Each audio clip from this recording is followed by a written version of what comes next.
That's what this is. This is your TED talk. That is the exact sort of vibe. The chance to have your own GDC keynote and pretend you're Shigeru Miyamoto or who's that other guy? The guy who makes the Sims, Will Wright. I think it's If Will you're Wright. uh, if you're looking for if you're looking for a motivational speaker, I think you'll find that I I really don't have like the voice inflection for it. I I am very much a very monotone person, but Hey, I'm hey, trying my people best. are not here for motivation. They are here for you to drop big, steaming pots of knowledge in game design and level design. That is what they are here for. All right, so we are all live. Welcome to the Fray Interactive SCP community event. We are here with Joel, lead level designer. I have that title right, right? That's correct. Lead level Hello. designer, um, who is here to unveil. I have been very excited to get Joel in here. It's been a long journey for me, but I am finally happy that I've gotten him for an event. So, as many of you might have seen, the road to zero update 0.15 is going to be a little bit longer. It's still going, but like think of it like this: we're on a journey, we're on a family car trip, we're in a van together. We're all packed in. We're going to Disneyland. Only Disneyland isn't Disneyland. It's update 0.15. We're driving there. We're driving there. Originally, we thought we were gonna get there, maybe towards the end of August, but it looks like just to have that extra sheen of quality, that extra coolness, that it's gonna take a little bit longer. Papa Bowman, Papa Alberni, Papa Trey Bishop. They need to take a little bit of a break. They need to go to the side stops to get some McDonald's. They need to use the bathroom. They need to take a little bit of a trip. So, we are still on the journey to update 0.15, but it's just a little bit longer to get to the promised land, to get to Disney World. But we are still getting there. So if you haven't, I highly recommend you read the community blog on Steam. It has been linked in the announcements as well as our socials. Some cool new screen grabs there. But with that further ado, though, we do have Joel here to tell us about some of SCP-5K's level design. Hello everyone. Nice to be here and get to show off some things. And maybe we can work together on something a little fun here. Ooh. I was thinking that we could kind of do that. Yeah. Um, Unfortunately, some of the really cool stuff that we're working on is obviously in 0.15 that we can't really show off during the stream. So just going to hit that out of the way now. But it really, I might talk about a little bit about some of our higher level decisions that we've been coming to as far as the direction of the game, what we're trying to accomplish, and some of the pain points that the community has had. Um, for example, a lot of you I know have had a lot of struggle with some of the kind of like puzzles that are in the game, where, for example, like the gas can puzzle, where the players, or you guys, I should say, really struggle to know what to do, where to find the things, and ultimately, if that kind of thing is fun at all, where you're kind of running around and you're looking for the gas cans and nothing's really happening, and it's just kind of frustrating. And we've heard that. We've heard that from you guys. And we've actually completely revamped that particular section. So that's pretty cool. And a little later, maybe we might take a quick look at it and kind of see where we're at with that. There's still a little bit of work to be done on it, but I think you guys might like what's there instead. Um, I'm So, also oh, looking sorry. at. Oh, oh, I don't know. yeah. Finish your spiel. I was also gonna say, I thought it would be pretty fun if we all kind of work together. on adding an armory. I know that you guys have seen the armory in the past, in kind of like the office section, and you've seen the kind of workbenches that you modify your weapons. One of the kind of cool things that we're trying to do is take some of the like kind of puzzle elements that we've had previously, and kind of tie them more into elements like this, where you don't need to go into these to proceed. It's not like 100% required, but it might be, a nice thing if you could modify your weapon, if you could add those attachments that you want to do onto your weapon. Um, and those things or those armories shouldn't be just a gimme. Like you should have to kind of work for it. So this is where we might do some kind of small puzzle where you have to do something in order to get in. You see the goal, but you have to do something to get in. So we might be able to work on this together, take some ideas from chat, and kind of come up with something and see if we can kind of prototype something, which I might go into later as well, as kind of like prototyping, playtesting, that kind of stuff is a really important part of level design. But anyways, spiel over. What do you got for me? When you're cooking, I always like to make sure I take it back and let you cook. So, what has been your level design journey? People are already very eager for questions, but we'll get into that in a little bit. But first, I would love to hear about how you got into game design. Did you learn it on your own? Did you go to school? What projects have you worked on? What has been your game path journey? Sure. So for me, the main thing that got me into it, I was actually going to community college for something completely separate, unrelated. Uh, I was actually studying to be like a radiology technician. Oh wow! Um, uh, completely different, right? Uh, but basically there was this VR game. I don't know how many of you guys have tried VR, but you put on this headset on your face, and you're able to kind of see this in like this like 3D vision. I imagine a lot of you have probably maybe tried it with like a Quest 2, or even maybe the OG Quest, or some of the original headsets like the Vive. And I was kind of enamored with that. It's like a completely new medium for gaming that made it feel fresh and new. Um, and really had like this kind of like immersion factor that I thought was amazing. And I was playing this game called Onward, which is a like tactical shooter in VR, where you hold the weapon with your hands, um, and you have to like kind of aim and move around, and as you move around in real space, your character moves around a little bit as well. So I thought that was just sick. Um, and then they came out with like custom maps.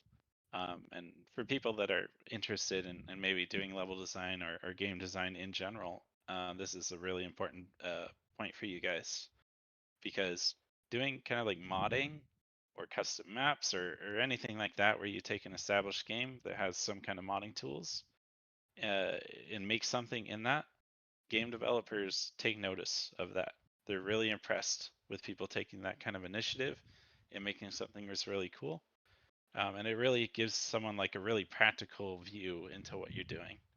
Um, Something that often can speak more than just, for example, if you're someone that's going to school for level design, um, people want to see more than just school projects. We want to see what you do uh, from your own volition, what's in your own mind, isn't just a prompt. Um, is that something that I was definitely thinking about a lot when I was looking at applications for level designers a little bit earlier this year.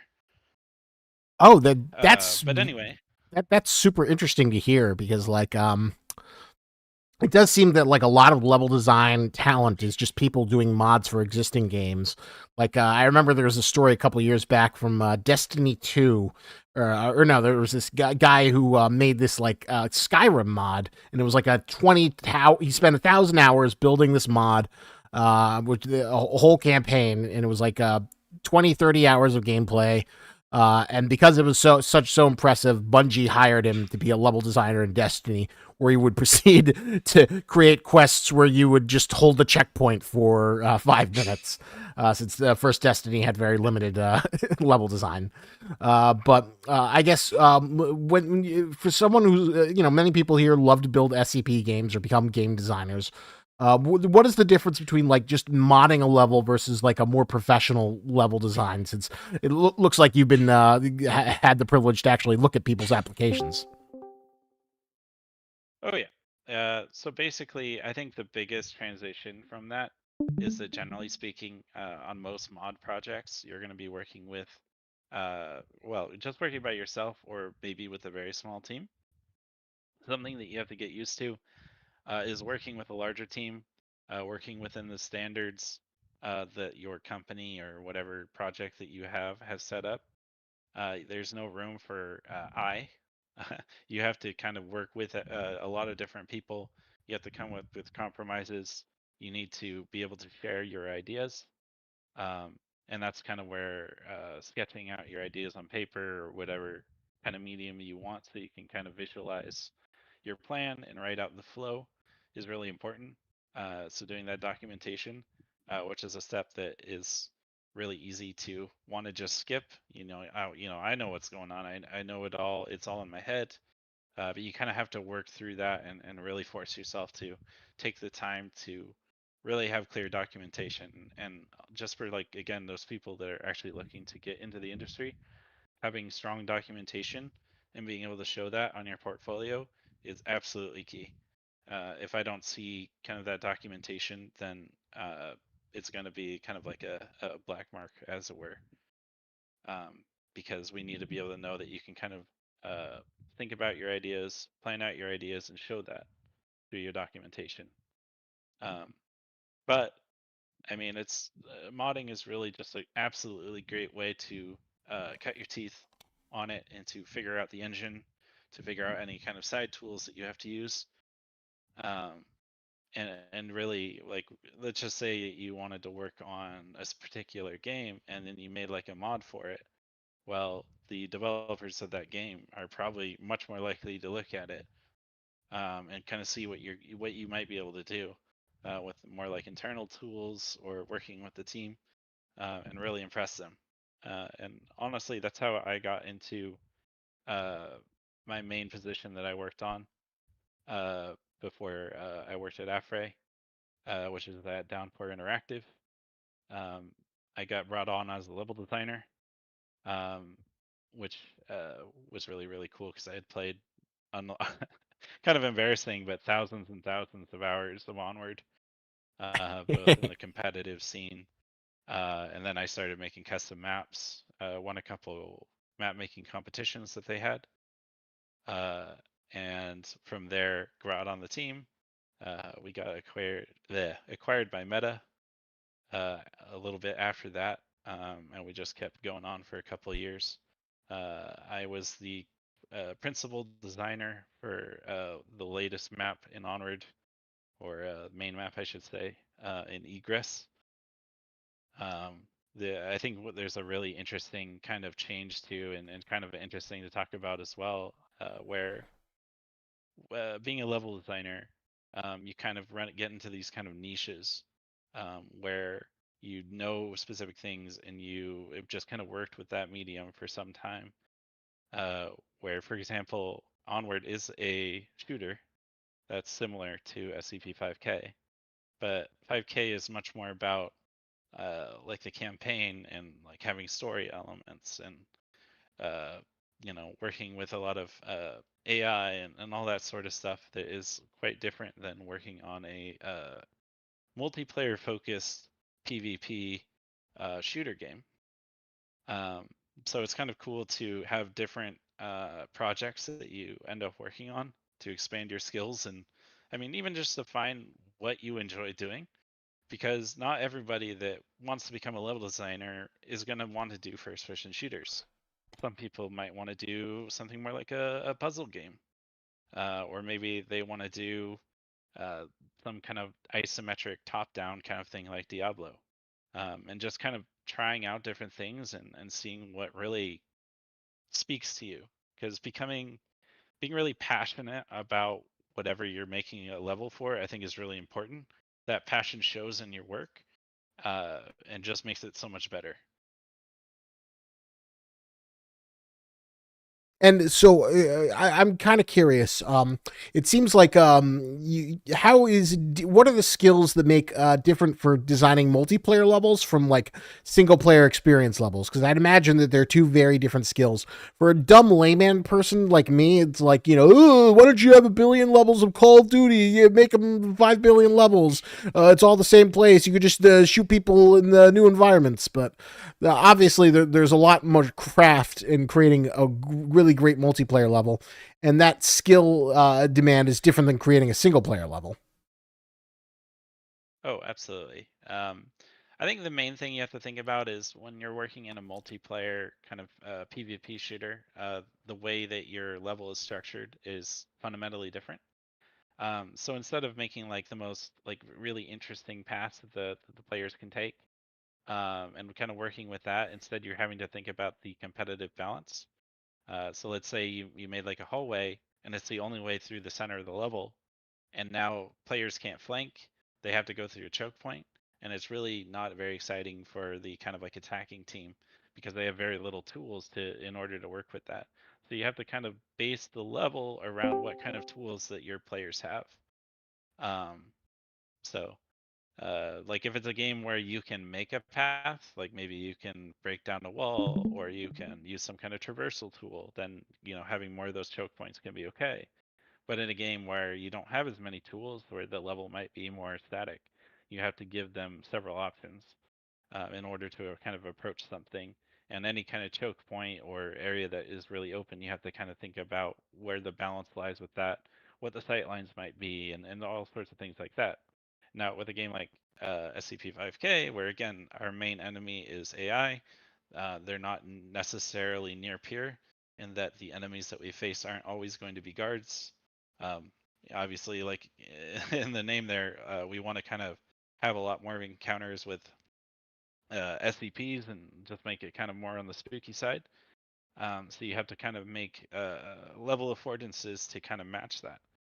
Um, so, for example, if we want to have a moment where the player is like, in a dark and creepy hallway, and every corner just feels hostile and dangerous and something that we wouldn't want to go into, but you know what? It's our jobs. We have to do that.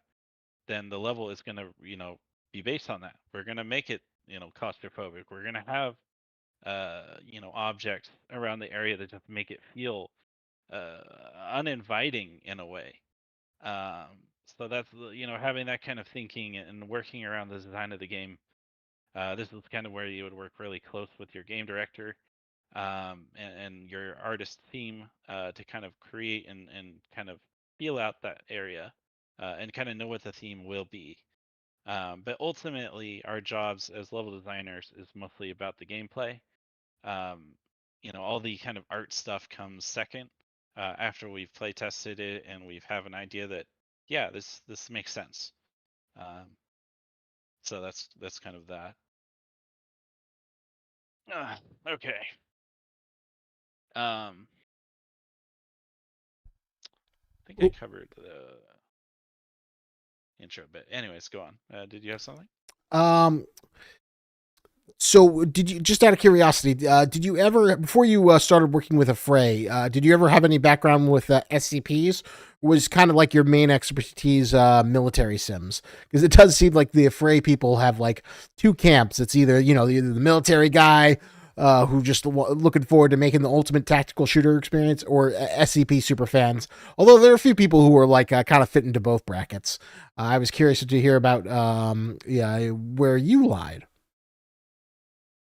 That's definitely where my experience came from. This is my first professional experience with SCP World, but I didn't know about it. It's a very cool world that I think is not super well represented in the game space, and has like a lot of opportunities for something that would be really fun, like, oh, I don't know, like SCP-5K. And it's something, just to harken back to what I said previously. uh, it's really important that you're passionate about the work that you're doing, and kind of working on this kind of really cool world with really interesting elements that kind of give us tools as a level designer. Because when if you're just working with run of the mill bad guys that just shoot at you and that's all you have to design the encounters around that. Meanwhile, with us, with the SCPs, we have these really cool, interesting enemies that there's a lot of design space around what these enemies can do. Um, what might be kind of going into the weird kind of side of things, where like maybe you have like an enemy that can go through the vents or can like kind of turn invisible or something. These are just general ideas, but like it just does like it allows you to have really cool encounters. And that's something that definitely speaks to me and something that's really different from my previous work, where again the PvP was where we mostly worked with and were thinking about, and it was more about what can the player do against other players. Well, here we need to make a really interesting encounter that hopefully gives the player an opportunity to make some choices, uh, tactical, smaller choices, maybe work together with their team, and do actions like that. So that's kind of what we're trying to move more into. Um, and I don't want to spoil it too much, um, but the kind of revamp that we're doing for the garage area is going to give you a little bit more choice in what you're doing. Again, small choices, but these tactical choices actually feel pretty cool and give you different opportunities and ways to approach it, even if it kind of meets up in the same place. And there was actually a kind of a question where there would be branching choices, and I don't know if that's exactly what they were talking about in that question, but there's this kind of idea where we want to give you this opportunity. You maybe walk into a space, and you kind of have these different branching paths or ideas or whatever that you do. They're not going to be huge branching paths, but there are going to be different choices that you can make within that space, and they all kind of meld back together into a singular point. So if you just like kind of like a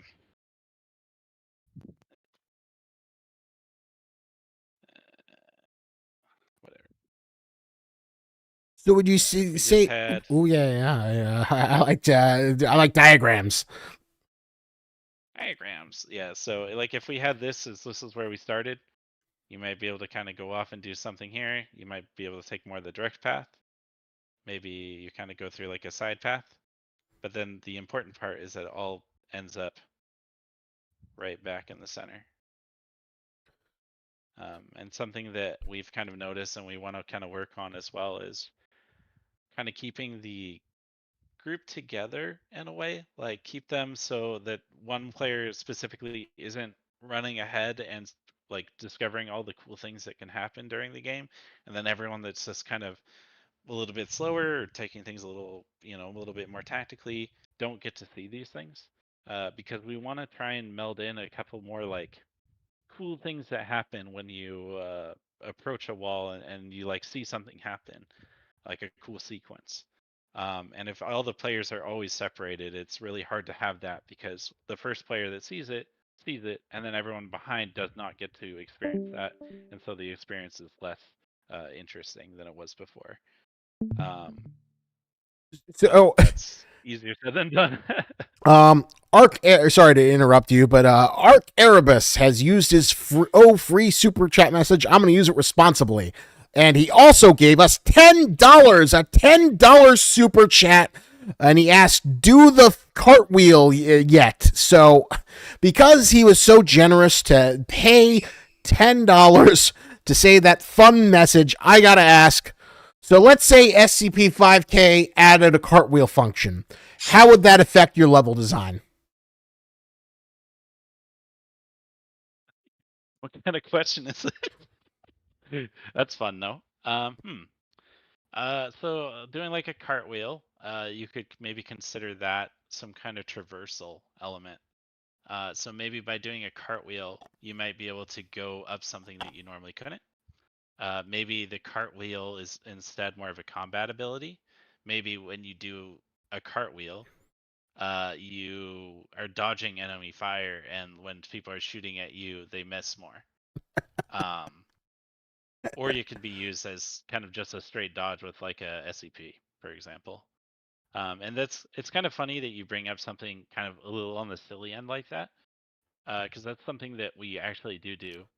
Maybe not quite that at that level, but the idea being that there's very few ideas that are just straight terrible ideas. There's just a lot of ideas where you can take bits and pieces of it and be like, oh, that would be really fun. What if we paired it with X? What if we did it with Y?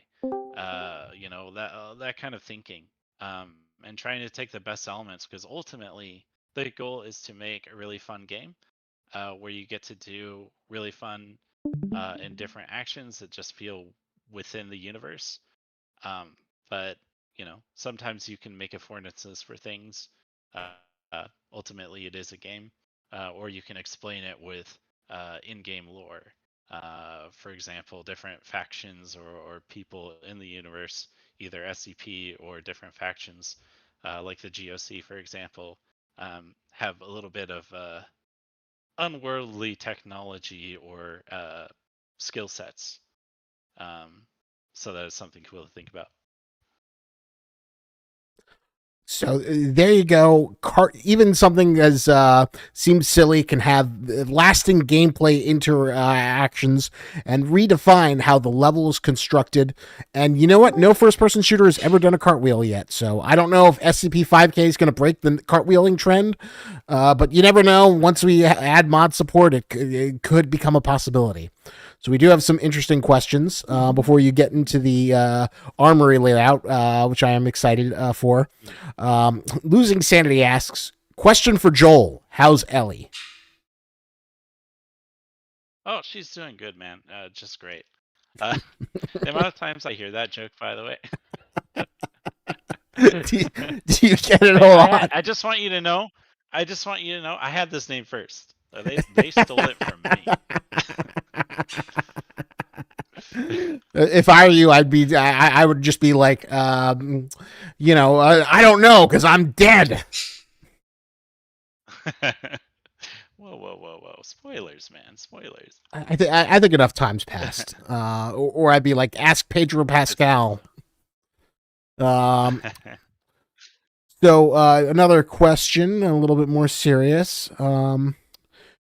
Duncan RDF asks, when you design the levels in 5K, are you thinking in context of single player or co-op? Since the team can potentially watch for more angles the larger it gets. That is a very interesting and good question. And it's actually this kind of dichotomy that we have to think about and worry about during all stages of development. As we come up with an idea, there's been plenty of ideas where it's like, oh, wouldn't it be really cool if we did this thing and like the second player is like helping you out and all this kind of cool stuff. But then you're like, well, what do you do when it's just one player? We don't want our players that would rather play by themselves and experience the game by themselves to have a lesser experience just because a particular function or feature only really works when you have multiple players. So it's actually a really hard design space that we have to work around. I think it's actually kind of interesting because a lot of other games, or I don't even want to say a lot of other games, but some other games are really designed that you always have two players, or you always have a certain amount of players. But we don't do that with 5K. So we have to kind of think about how can we make this fun when you have more players and also balanced. So like maybe if there's like a combat mechanic, we have to think about how we can kind of scale that to fit having more or less players. But you also have to just make sure that the function straight works when you're alone, for example, or that it doesn't become too easy when you have multiple players. So it is a tough one. We have to kind of create the two different dichotomies. I don't have an exact example other than I guess we could talk about maybe combat scaling. At the moment, our main way that we kind of work with that is when you have more players, the game scales with more spawns. So if you had 4 players, you're going to be having, I think it's like 2 times as many enemies at the default scaling. Versus if you have 1 player, you're going to have like even less than the normal amount. So I think it's like 75%. Um, what we're trying to do going forward is maybe make it just a little bit more, a little different than that, where maybe we have less spawns that happen in general. Like maybe if you had 4 players, you might have spawns that happen on your side or something like that to challenge the player. And then when you have less players, we just don't even spawn them because that would just be too many enemies for the player to handle, and just not be very fun. And ultimately, all these kind of different variables that we have to work with, we have to test, we have to actually play through the game with multiple size groups. So from 1 to 4, which is what we target. Um, and we have to make sure that it kind of works with all those size groups with different skill levels. And that's like one of those things where um, people are like, well, that doesn't seem all that hard, right? We'll just reduce the spawns or something. But you got to test it. You got to play through it. And you have to make sure that it's actually going to work, and that it's something that is like fun and challenging versus just frustrating. So that brings up kind of an interesting question. What do you think is the difference between fun and challenging versus frustrating? Because like, everyone loves Zelda games, but I'm always the person who's like, this puzzle isn't obvious. I'm getting frustrated. I'm angry. I don't know where I'm supposed to shoot the arrow or how I'm supposed to move the water in the water temple. I'm angry that I have to look at a guide online on YouTube.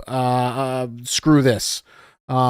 Where do you define that line? Because I know people don't like to be handheld and have like green arrows pointing to everything. Right. Yeah, that's a hard one to balance. And I think that there's two different kind of separate things that we're trying to balance here. One being more of the combat. Is the combat too hard? Is it going to frustrate the player because they have no chance at winning in most circumstances? And then secondly, we have like the puzzles where we have to be very, very careful with how they're designed, and make sure that it really fits in with the game, that it's intuitive, which is something that um, isn't easy. It's just straight up not easy. So that's actually something that we've been talking about a lot, trying to figure out different ways that we can modify uh, different puzzles to kind of fit more, keep the player not being frustrated and trying to figure it out and basically getting stuck for like an hour trying to figure this out, and basically streamline, which is something that we've done with the gas can puzzle. As now you don't have to do that searching around. You don't have to, uh, go back on yourself in order to find the correct path to do the secondary task uh, of getting up to the control room. It's a lot more streamlined. It makes sense. You, as a player, kind of have a much easier time finding where you need to go, because you're kind of moving forward the whole time, um, and you can kind of see where you want to go, and have kind of leading lines that bring you towards the space that you want to go into. So I'm really excited to kind of see what people think of that, and what we've concocted um, to kind of be in its place, um, where it's not really a puzzle. More so, it's an interesting kind of combat encounter that players can take a more, maybe a more sneaky approach to. In that regard, we have another really interesting question. How important do you feel dynamic levels are, like rooms with multiple paths and vantage points and such? That is a tricky question, because every branching path that you put into your level, you exponentially increase the amount of work that you have to do. And you have to ask yourself as the designer that with every one of these cool paths that the player might take, how many of them are the players never going to see? And how often do you think your player base might get an opportunity to see this? Um, so you have to really ask yourself, how much is it worth doing that? So you have to be very careful about what you do. And you also have to ask yourself, if you just had like maybe a smaller amount of randomization, like maybe a tablet is in a different spot that you have to grab a code off of, or whatever, you have to go through this door or that door. How much is that actually adding to it? Are the players even going to notice that there's a difference, or maybe that there was multiple choices there? Versus how much time you're spending making that. Now, if you made more of a kind of linear experience, all the players are going to experience that, and ultimately, there's more content for them to actually enjoy. So it's kind of this tough question you have to ask: is it worth it? Is it fun? Is it actually adding something? And this is where it's really interesting and awesome to have a team to work with, where you can kind of workshop these ideas out and kind of figure out, is this actual feature or planned multi-path kind of setup, is this actually worth it? Do we actually think that this is going to be something that adds to the scene versus maybe even detracts, or doesn't really accomplish much for you? Now, what I'm trying to do a little bit more of is have like these ideas where you have maybe this space and there's different ways that you can approach that space, but ultimately you kind of are experiencing the same content just in a little bit of a different way. Or you can kind of make tactical decisions that are a little bit different, even if you're in kind of the same space, but each one of those feels just a little bit different. And that's something that you'll see in the garage, for example. Um, and you kind of see that kind of branching path that I talked about previously, where you start and you have a couple different options that you can kind of take. The more like observant of players might notice more options, or see that they can maybe make a choice.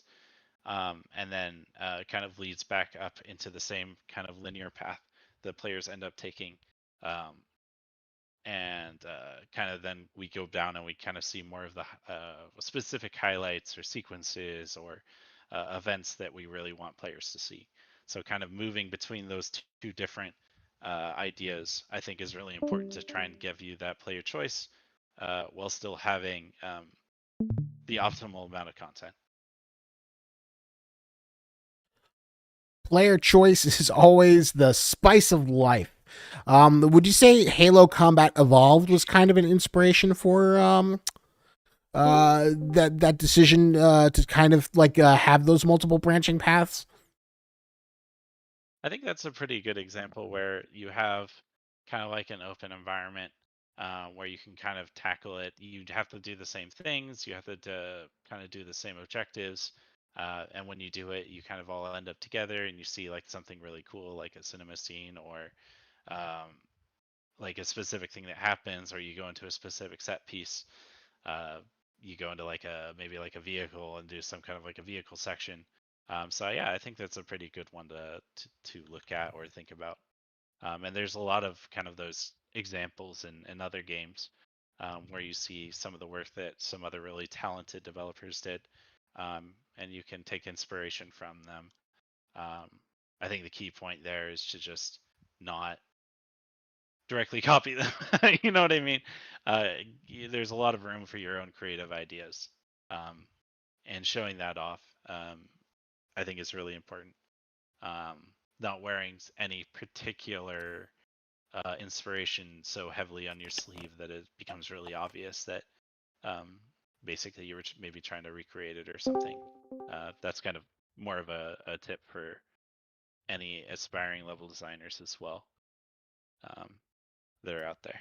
Um, Also, we have a question from Tacit in sort of that kind of line of thinking. What do you do when you have a concept you really want to work but just can't get it to work for some reason or another? You just keep reiterating to try and make it work, or do you just scrap it and try something completely different, even if it isn't what you wanted? That's a good question that you often have to ask yourself. I think a lot of people get into these kind of vogues where you're like, I don't have the inspiration. It's just I just not feeling it or whatever. But the thing is, you just have to push through that. You need to realize maybe what is blocking you and kind of ask yourself, is that something that I can work through? Maybe I need to come from a different angle. Maybe even, keep the same idea but work on a different, area, until you kind of get that maybe a little bit of an inspirational spark. But a lot of that is just if you just kind of keep working through it, you might find yourself get into the groove, and move through it. But maybe, again, there's other kind of variables here. Maybe something is wrong with your idea, something that is really blocking you and is something that you need to explore. Like maybe you don't have a particular feature, like the ability for the player to go through a wall, or maybe they need another path. Maybe it just doesn't fit your game, or you're the concept that you're looking at. So you kind of have to ask all these questions, and this is kind of where that pre-planning comes in as well, where you can take these ideas, you can put them to paper and try to think of the different problems that you have. This is also a great opportunity to talk out your plan to somebody and see if they can poke holes in it, because ultimately, it's when you're working with a team or just like a friend that you can know and trust, um, they're on your team and they're trying to help you. And if they can find problems before you even make the level, then that's something that maybe you need to address. And the more the things kind of line up and fit together, the easier it will actually be once you get into Engine and are gray boxing it. So I've heard this term before. What is gray boxing in level design? So gray boxing comes after kind of like the planning phase where you've kind of drawn out what you want to do. You're going to take something simple, like a cube, just the good old cube. Do that in there, and let's just say you have. Let me fix the rotation on this guy. You have an idea for a room, and so you're going to kind of space that out. And oh, we want like a particular room. There we go. And we want it to be this big. And then, like when you're gray boxing, you might find things as well. Like, let's just say I wanted this room to be bigger. And then I realize that's not going to work. So you have to kind of work with what you have. And this kind of proves your ideas. So we would make this room smaller. And then you could make things like walls, whatever. And the goal here is that you're not making something beautiful.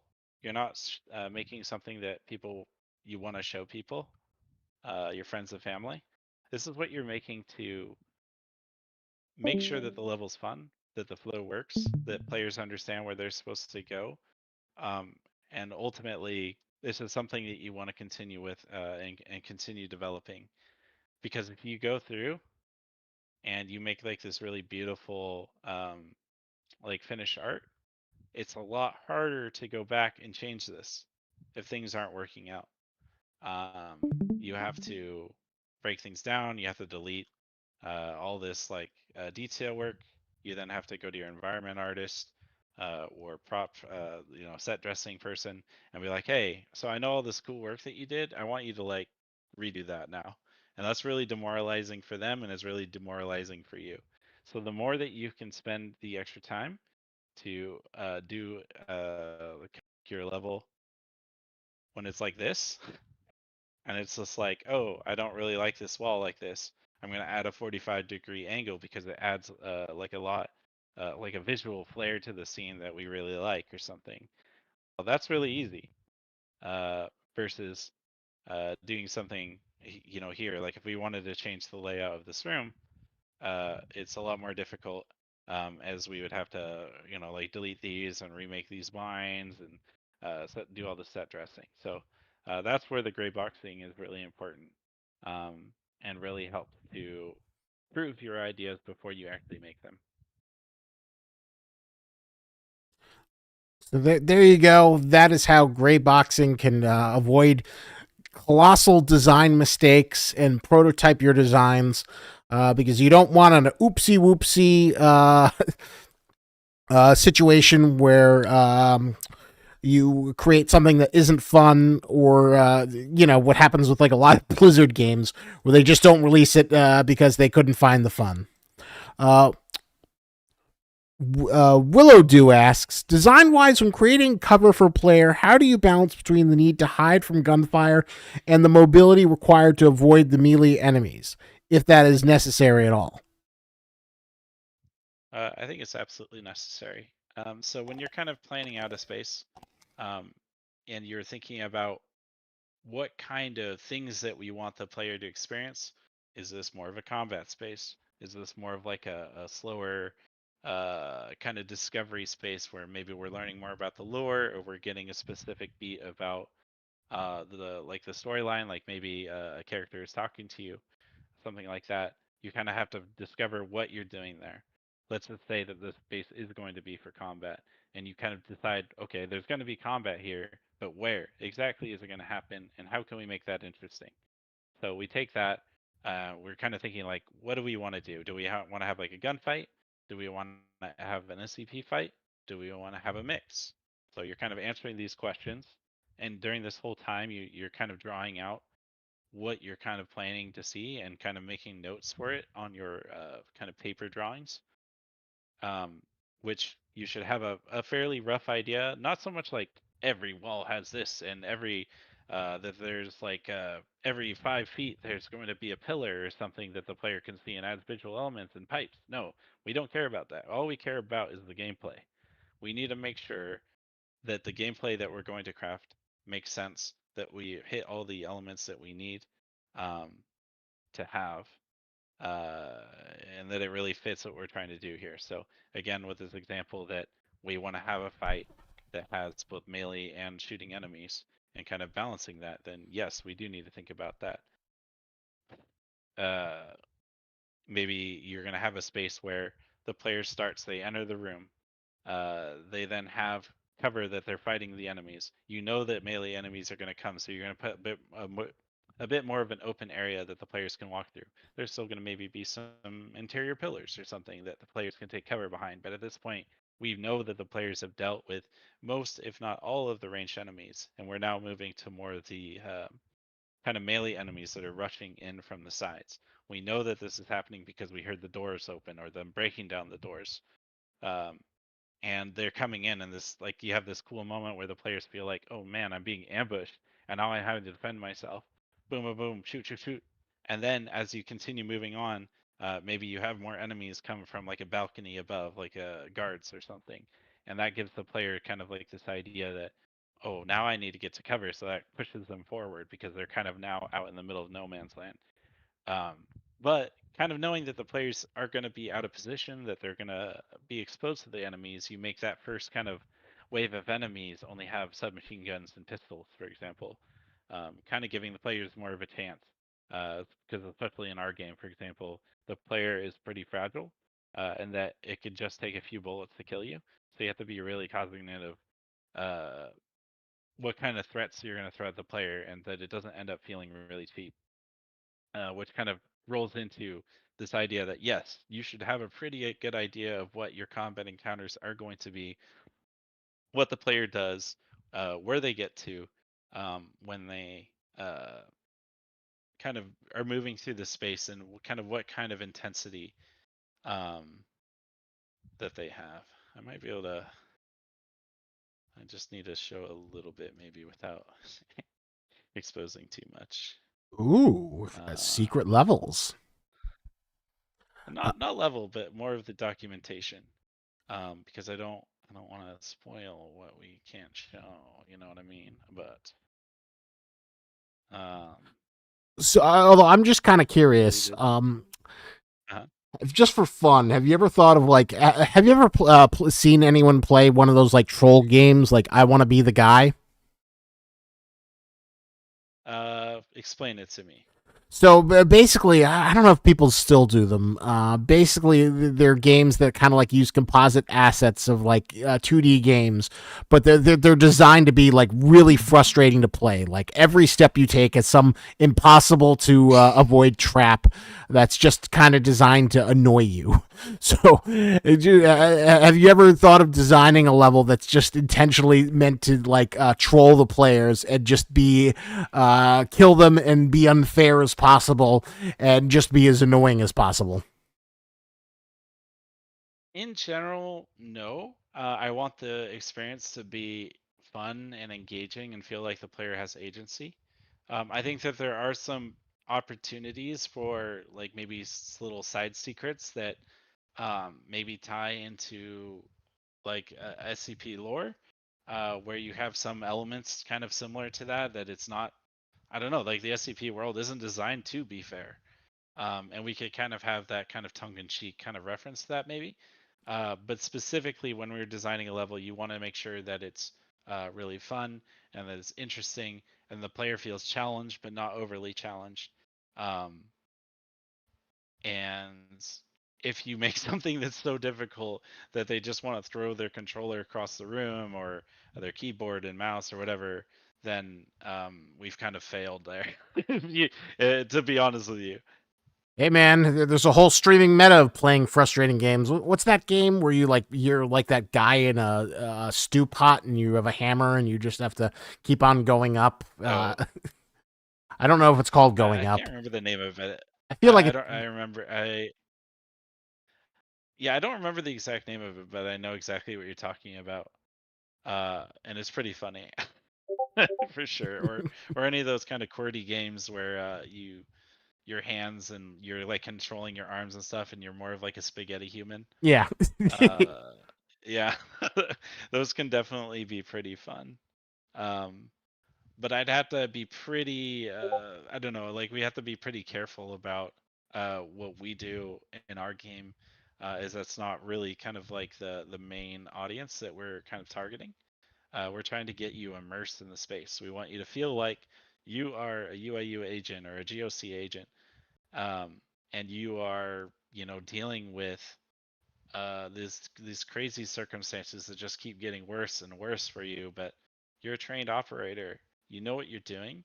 You have your teammates with you, or maybe you don't, but you know what you're doing, and you're going to get through this, and you're going to solve this problem the best you can, even as the world, it just seems like it's out to get you. But ultimately, you're accomplishing something. You're kind of climbing that mountain, not that you are jumping off a sheer cliff. Well, there you go. That is the fantasy that Joel and everyone in the fray tries to do to put you into that. You are a competent, capable UIU GOC agent who has all the tools to their task against insurmountable odds, but still is able to overcome them. Flocka Cats asks, when you build room layouts, how far ahead are you planning? Like, do you build them knowing what you'll put where, or do you edit the layout as you see fit? So preferably, you kind of have like a section. You kind of create these kind of bite-sized amounts of content that you're targeting. For us, that's like chapters that you're targeting. So that's kind of like the overall. You then break those down into individual beats that you're going to do, and you kind of map that out on paper. You draw out exactly what the player is doing, where they're going, and what they're going to encounter, and why this is interesting. If we can't answer that question, why is it interesting, then it's not worth making. Um, hmm. And then you're kind of designing specifically what happens as you continue on, like what is happening. So if I could just, I might have to pull this back if I show too much. There we go. I can't Ooh. show you the exact. Like there's stuff down there that you don't you don't need to read about yet.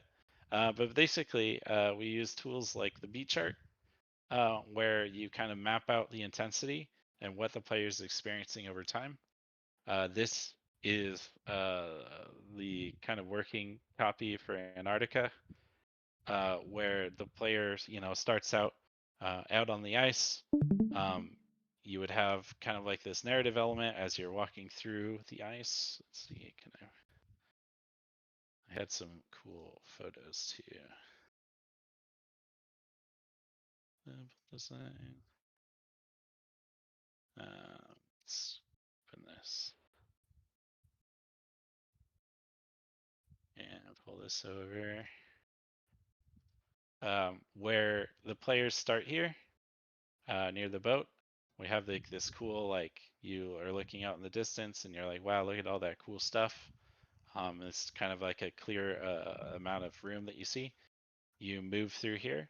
As you continue on, you kind of move into that kind of peninsula kind of area, and you get like that cool shot of the kind of flag that's flapping in the wind, and kind of a preliminary vision of where we want the player to go.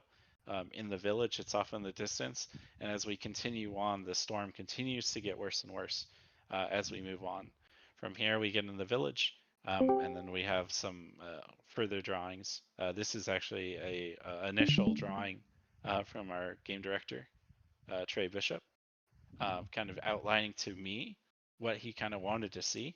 And then I took that and kind of made my own drawing that kind of matches this and kind of takes elements of this and makes it a little bit more concrete, that I can't really show because it shows other stuff that we're working on for that level. But ultimately, it moves into the beat chart, which is this part of the documentation that we have where we kind of say, like, that first moment when you spawn and you're moving forward through the ice, what is the player feeling right now? Not very much. It's not very stressful. It's more of a discovery thing. It has intensity of round 1. As you continue on, the snow kind of comes in. You can't see as far. It's a little bit more spooky, because you can't see as far. So the intensity is rising.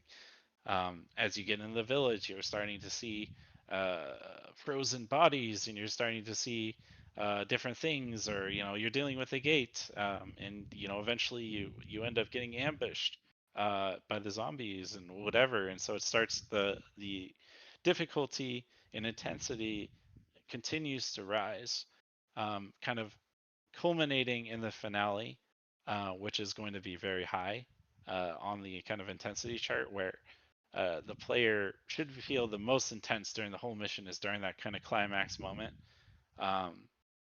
And that's the kind of thing that we're thinking about, because let's just say you had a level where it starts like this, then it goes up to here, and then it's like this the whole time, and then the mission ends and it goes down like that. This is just really stressful for the player. They never have a chance to breathe. They never kind of know what the kind of climax of that mission is. And it doesn't feel right to the player. So you kind of have to map this out beforehand. So you kind of realize, like, hey, some of these ideas that I have are really cool, but they don't end up feeling right. And this is kind of one of those tools that helps you visualize that, put it on paper, and really get a great idea of what you're trying to accomplish in any particular beat or scene that you're working on. Yeah. And we have another super chat, a $5 super chat from Ark Erebus. Thank you so much for your support and your love of SCP-5K, Affray, and the wonderful work that Joel puts in, as well as his professional insight. His question is, what's this about a hospital? Yes, there is a hospital. I can't go too much into it, but it's going to be a cool moment that the players experience in an art. I don't want to spoil what happens in the hospital, but I can tell you now that it's going to be creepy. It's going to feel otherworldly, and I think that visually players are going to really like it. Ooh. Can't spoil any more than that. Sorry about that. So that is a good clue of there will be a hospital. Will there be an alien chestburster? Will there be black goo? Have I been watching too much Alien Prometheus? So that is why I keep on using xenomorph references? Probably. But you will have to wait to see what is in this hospital very soon. We're getting so many good questions. Losing Sanity asks, when designing levels, are you able to request specific props, effects, extra? 0.16 leaks incoming, hospital boss fight.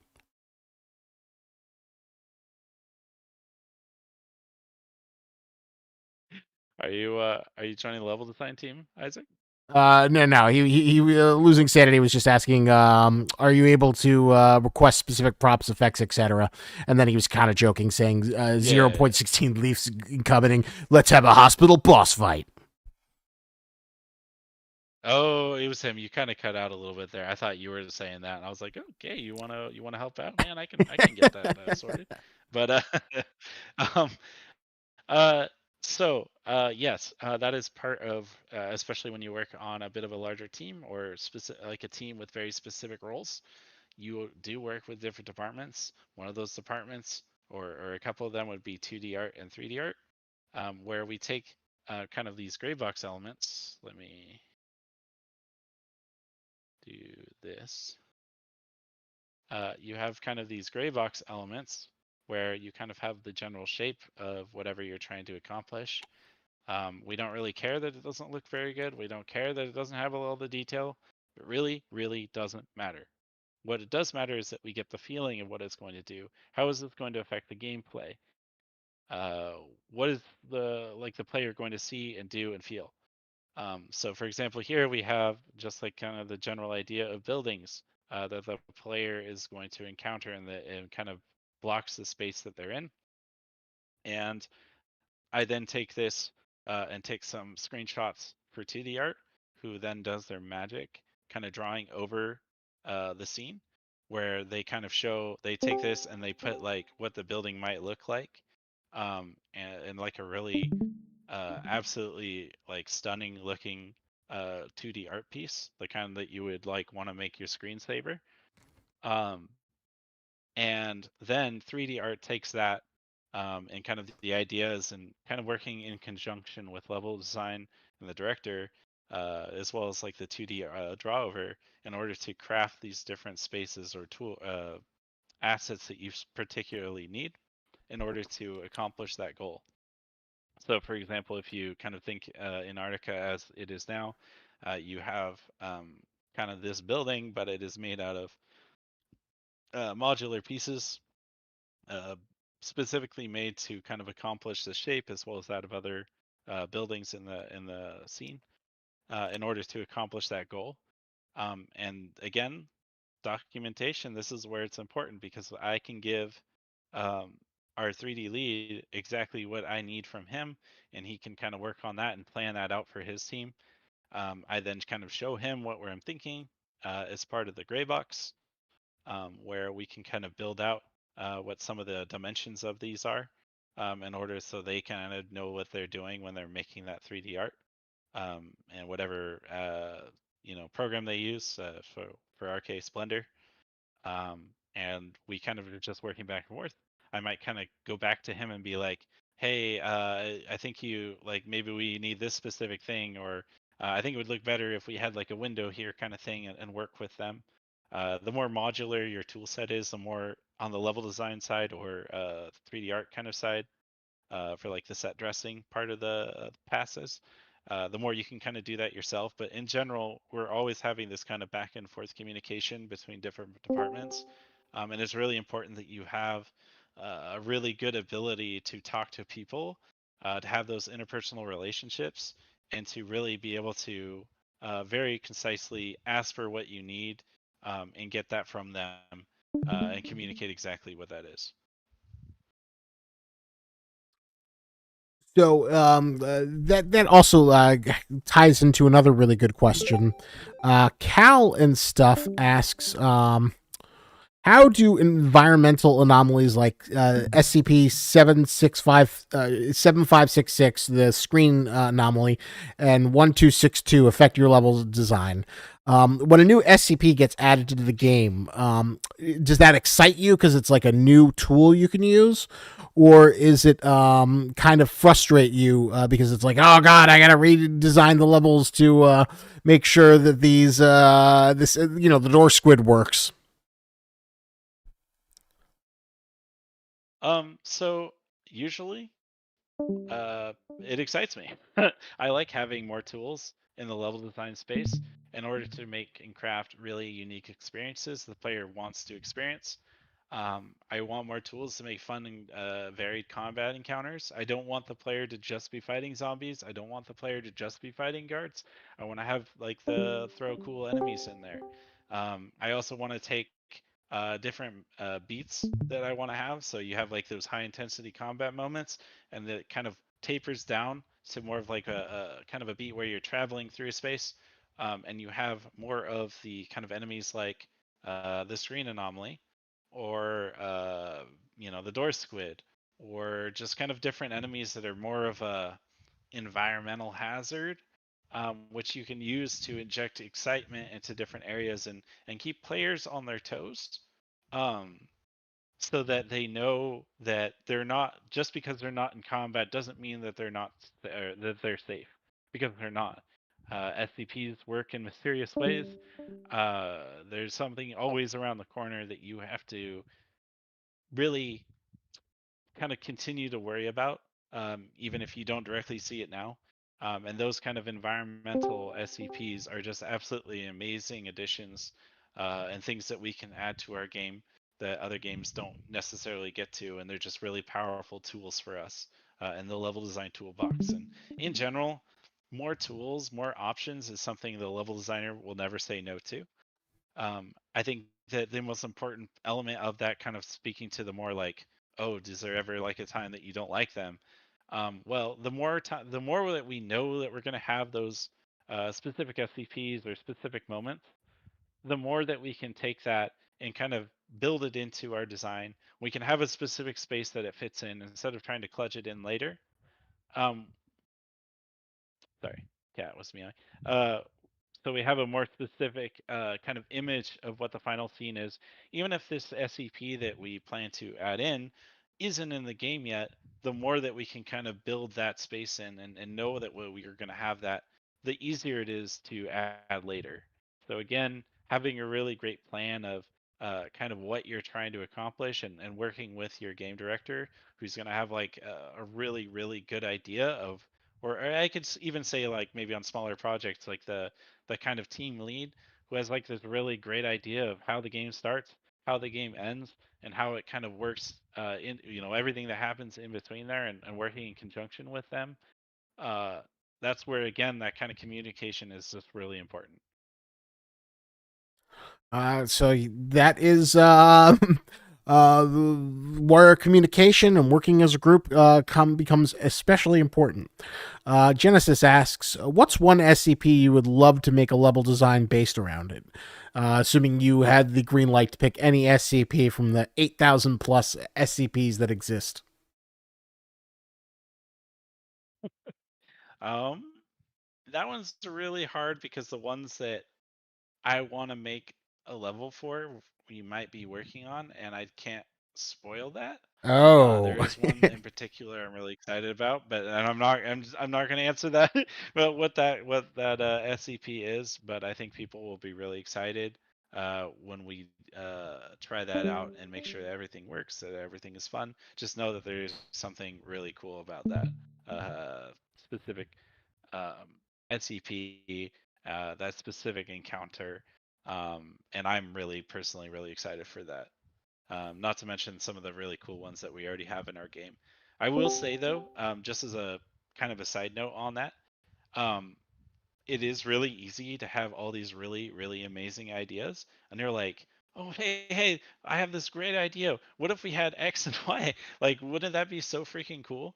And you have to always worry about scope creep, where you have all these great ideas and you keep cramming them in halfway in through development, where there wasn't a plan for them, and it really balloons out that time that you have to develop on the game and kind of come out with a game in a reasonable time frame. So you always have to be kind of careful about that, and temper that, and try and work more around the overall vision of the game and what's planned to be put in there. But again, you never know. Maybe some specific enemy type or a specific feature um, is something that it could be worth exploring. Sometimes at least worth talking about with the game direction or whoever's in control of the game direction, like your game director. Um, Tacit asks, did you come up with the charts and pre-concepts, or were they made specifically for 5K, or are they just general level design tips that are, is like a practice of doing those sort of mock-ups? Oh no, that's just a general level design thing. It's not an industry that's been around for an extremely long period of time, but there's definitely different standards and uh, best practices of ways you do things. And be it if you learn in like a school setting or if you learn on your own, these are things that you should be looking at and seriously considering. If this is something that you don't plan to do as a professional, um, you don't plan to go professional, I guess, you're just like working on a mod, then you can kind of do it however you want. But in general, it's probably a really good idea to take the knowledge of very experienced people that came before you. There's books, there's YouTube series, there's all sorts of resources that you can use, and emulating kind of like the way that they work in order to realize your own creative ideas is something that I highly encourage that any of you do if you were to get into level design or any kind of game development, is learn from those other people and other resources that you have available to you. None of this stuff that I'm coming up with, as far as like the process, is directly my own. It's kind of the things that I've learned from the studying that I've done, my practical experience, learning from my fellow coworkers that I've worked with, both at DPI, for example, as well as here. Um, in general, in game development, you're always learning. There's no room for any kind of hubris that you know everything or that you know the absolute best way or you have the pioneering way of doing something. No, there's always something to learn from everyone that you are interacting with. And honestly, every day you find yourself humbled by the extensive knowledge that you have around you.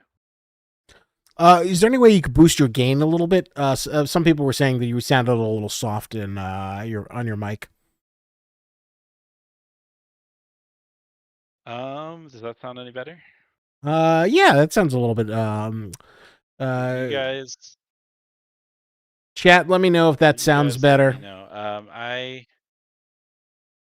I can try and do that. It would be a little bit more involved, but most of the time I find because I use like a wireless headset that like it has like a boom mic that it's kind of like you can kind of move it around a lot and make it sound um different. You can make it sound Ah, bad because it's not facing you directly. So usually it's just a case of turning it towards my mouth a little bit better because it likes to face anywhere but where I want it to, uh, of course. they do say you sound Other a than little. that, I think the best option would be a little better. Yeah, they do say you sound a little clearer, so maybe your mouth wasn't quite. That's interesting though about the wireless mic. Little Thanos asks, "Do you think there might be levels where mountable vehicles come into play?" I don't think there are any vehicle plans. There is like a lot of people who want to do a forklift, but that does bring up a really interesting question.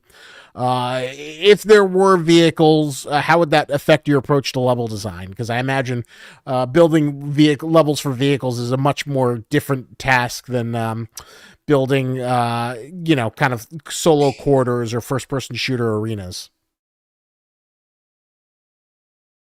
Um, Absolutely, yeah. So if you're gonna build a space that involves vehicles, you have to think about how the player is going to use that to traverse. Is it like a vehicle that you're actually driving like you do in real life, or is it more of like a part of the environment and that you're using it? Like maybe you turn it on and it like rams the wall and that's all it does. These are all kind of considerations you have to make and how you design that space. But let's just to say, for example, that the player is going to enter a vehicle and maybe be able to drive it or be on it. You would be designing that space around it. So you'd make it a little bit bigger.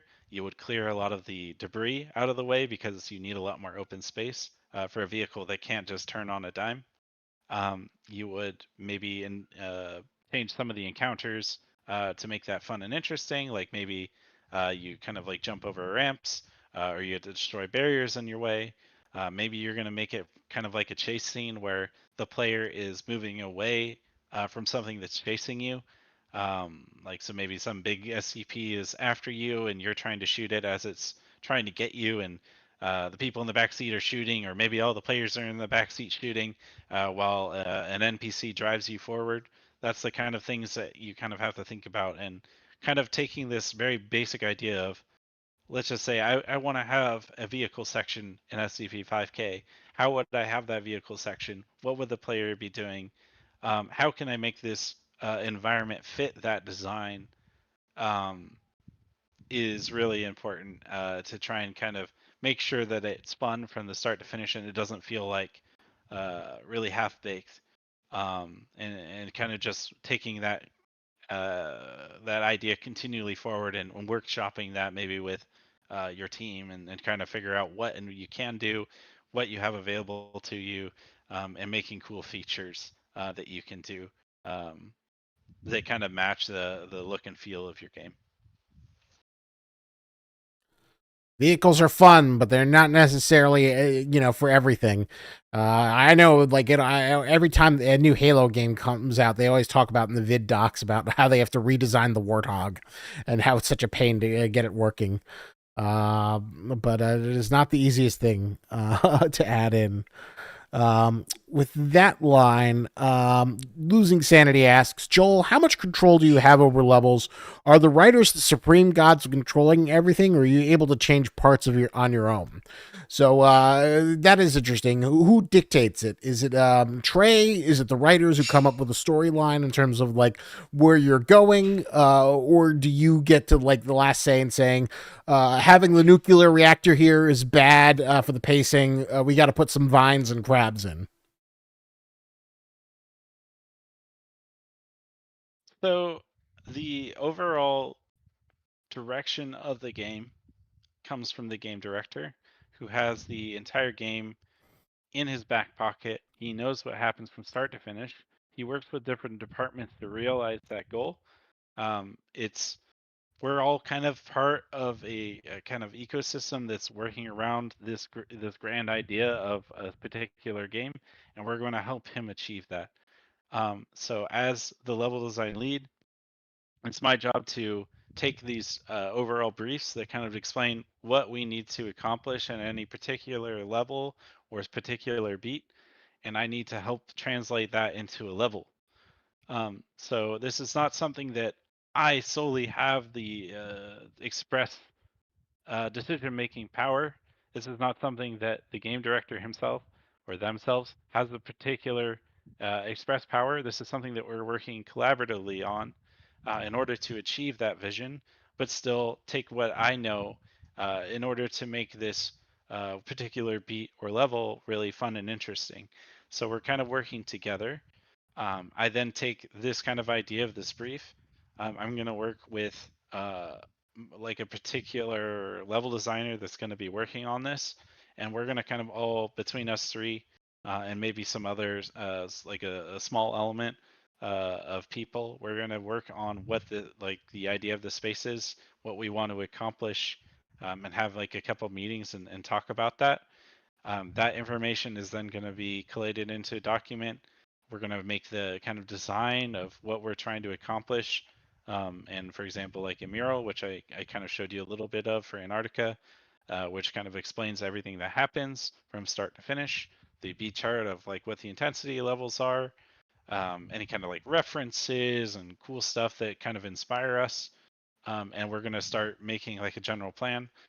As that kind of development continues, we're going to take those drawings and ideas and we're going to show that to the relevant people. So, for example, the game director is going to give us creative feedback of looking at this kind of overhead idea. He's going to kind of give his feedback like, hey, I really like this, or I really want more of this, or, this feels too large. Let's kind of cut this down a bit, or stuff like that.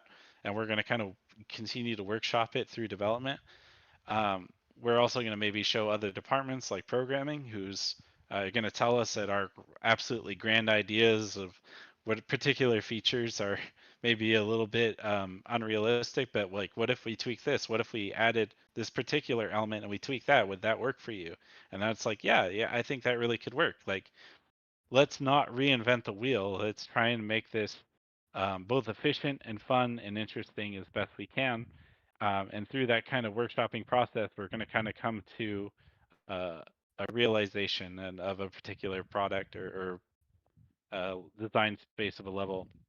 And then we're going to get into engine. We're going to create really simple blockouts that kind of give us the look and feel and dimensions of the space that we're trying to accomplish as shown in our drawings. And then we're going to show that and play test that with very like minimal, like maybe we have very minimal enemies, or we have very minimal puzzle mechanics or traversal elements. Maybe we even have very basic lighting, because lighting is very important for kind of trying to guide the player. Because if you see like kind of like an opening that has like a light behind it, you're going to be drawn to that. And you kind of using those elements to play test that. If we find that it works, that people that have no idea what the hell you're working on in the scene are able to reverse it and it makes sense.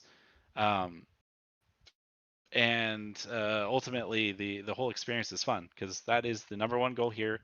We're making a game. We want it to be fun. Let's find the fun. And if we can accomplish that, it'll continue through that gray box up until the point where we are quote unquote done in this step. We then take that and pass it off to other departments. So 3D art is going to take this information and the dimensions that we have. Same with 2D art, do their thing. They're going to make us cool assets and stuff. And we're going to translate that into kind of like a really cool scene with really cool art and lighting and everything. But all that comes after the gameplay element, and that part, the gameplay, is our bread and butter for level design. If we can't make that fun before the art's there to add like that visual stimulus, then it's not worth making the art for it in the first place. So It's that's always got kind of to where we are there. it's always got to be playable. This is a little bit of a question from a little while back, but I think this is also kind of important for SCP being a horror game. Will there places where we feel claustrophobic or very dark spaces?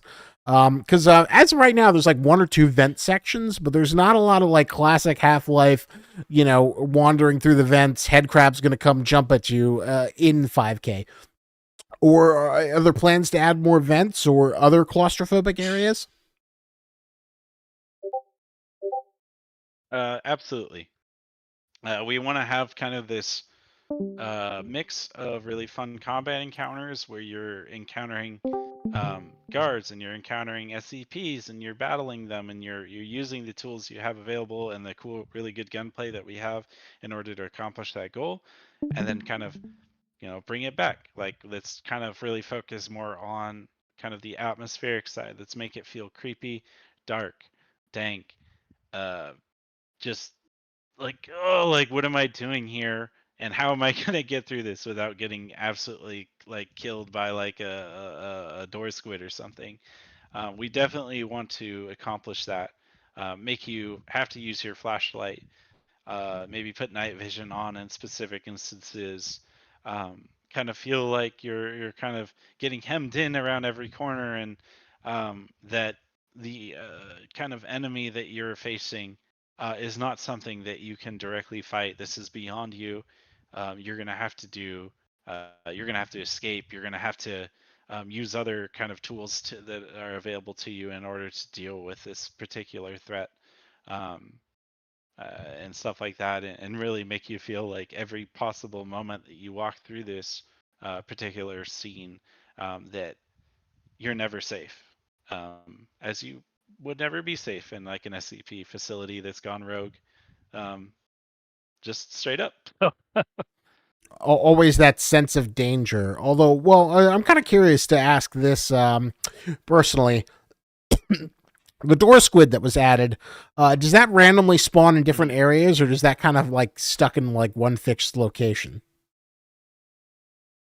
You're right on the first part. He can be in different areas.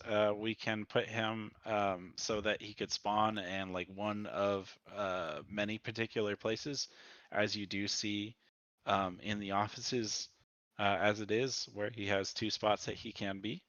I think that this works pretty effectively for that particular enemy type as well, because he's kind of one that ambushes you. So having him in kind of different spots keeps players on their toes and really helps just sell this, that you really shouldn't be just rushing through every particular space. You need to be taking it tactically. You should be working with your team, and maybe slowing it down a little bit. You don't get ate by a door squid, you know? It's a good way to like keep those speed runners in check, because you never know when the door squid's going to come up. Um, Shalish asks, sorry I'm a bit late. You might have been asked or answered this already. How do you get into level design? Did you go to school for it, or was it originally a hobby of sorts? I think you did answer this earlier, where you were inspired by VR and then you got into practice. I guess, what kind of tools would you recommend? Like, what games do you think are the easiest to mod, or is it just easier to like jump into Unreal Engine and start exploring there? I think that there's a lot of answers to that. Just to start, like you kind of touched on, I worked on a like maps for a VR game called Onward. Eventually got hired there, making levels for them and doing kind of that kind of stuff. But in general, the one that's best easiest to work on is the one that either A is something that you're really interested in and gives you a lot of passion, and you have this freaking awesome idea that you want to accomplish, and that's going to give you the kind of motivation. Because once you kind of get into whatever tool that is, be it Unity, be it Unreal, maybe something that's proprietary, um, it's going to be really freaking hard, and you're going to be confused. And that kind of like that sense of, I need to look at Google every 5 seconds to figure out how I just even freaking navigate this kind of like this big mess of UI elements, and like how I do something, and why the hell is this bug even happening to me? That's going to happen a lot to you, by the way. Is going to be somewhat demoralizing. So if you're really excited about what you're working on, it's going to give you that kind of strength to continue on and push through that, so you can kind of get to the kind of payoff where your level is coming together, you're playing, it feels awesome, and you are really freaking proud of what you've done, and then you get to show that to the world, be it through like like a workshop, or just just sending your friends the file, or whatever you do, you will feel freaking amazing when people play it. But in general, the I guess beyond just that, the passion side of things, um, I would try my best to either do Unity or Unreal. I will say that Unreal is definitely taking the forefront in the industry, and I see a lot more projects hiring that use Unreal 4 or 5 versus something like Unity or Godot, or any other kind of engines that are kind of like out there and available. And one of the really cool things about it is all of these, or most of these engines are completely free to use. The kind of gotcha cost comes in when you would have released a game, and you're making cash dollar. So you kind of have this opportunity to learn industry standard tools in order to give yourself that skill set if you wanted to go from more of a hobby level into a professional level. Um, you don't ultimately have to go to school for this to do it. Um, Although I won't knock on that, because I think that you learn a lot of really valuable lessons there too.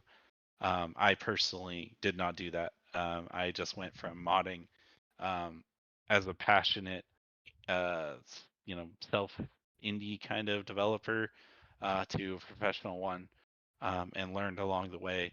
Found those problems and cut my teeth on them as I went through them, and worked with really talented people that would mentor me and give me advice, or even just ideas as we workshop different things that we could do in any particular level, or any feature of that level. Um, I think that having that kind of collaborative and working spirit to work with your coworkers or friends or project mates, and always having like that open attitude is the most important part. There you go. Anyone can begin. So we've been going on for a little more than an hour. I think it's time we shifted into the collaborative portion of this, where let us see you in work. Let us see designing an armory. I'm excited. You seem to have an idea of how to affect user participation. What do you got in mind?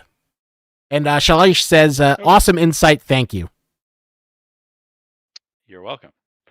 Okay, so one of the cool things that you can do is kind of build whatever you're using in a kind of a way that you can use again later. So for example, this is, you've probably seen and recognize this kind of space. It's an armory that for the most part you've already seen before. But honestly, it's not really important that we totally remake it from the very beginning. Um, we can reuse it. So what I've done here is that I've taken this particular thing, which we've built out before, I put it into its own level, so that we can either work on it directly, that is separate from other people. This is something that you're going to learn very acutely if you ever work on a team. Um, is that in version control, that's like its own topic all in and of itself. You have to be very aware of what you're doing and what you're pushing, as it will overwrite other people's work.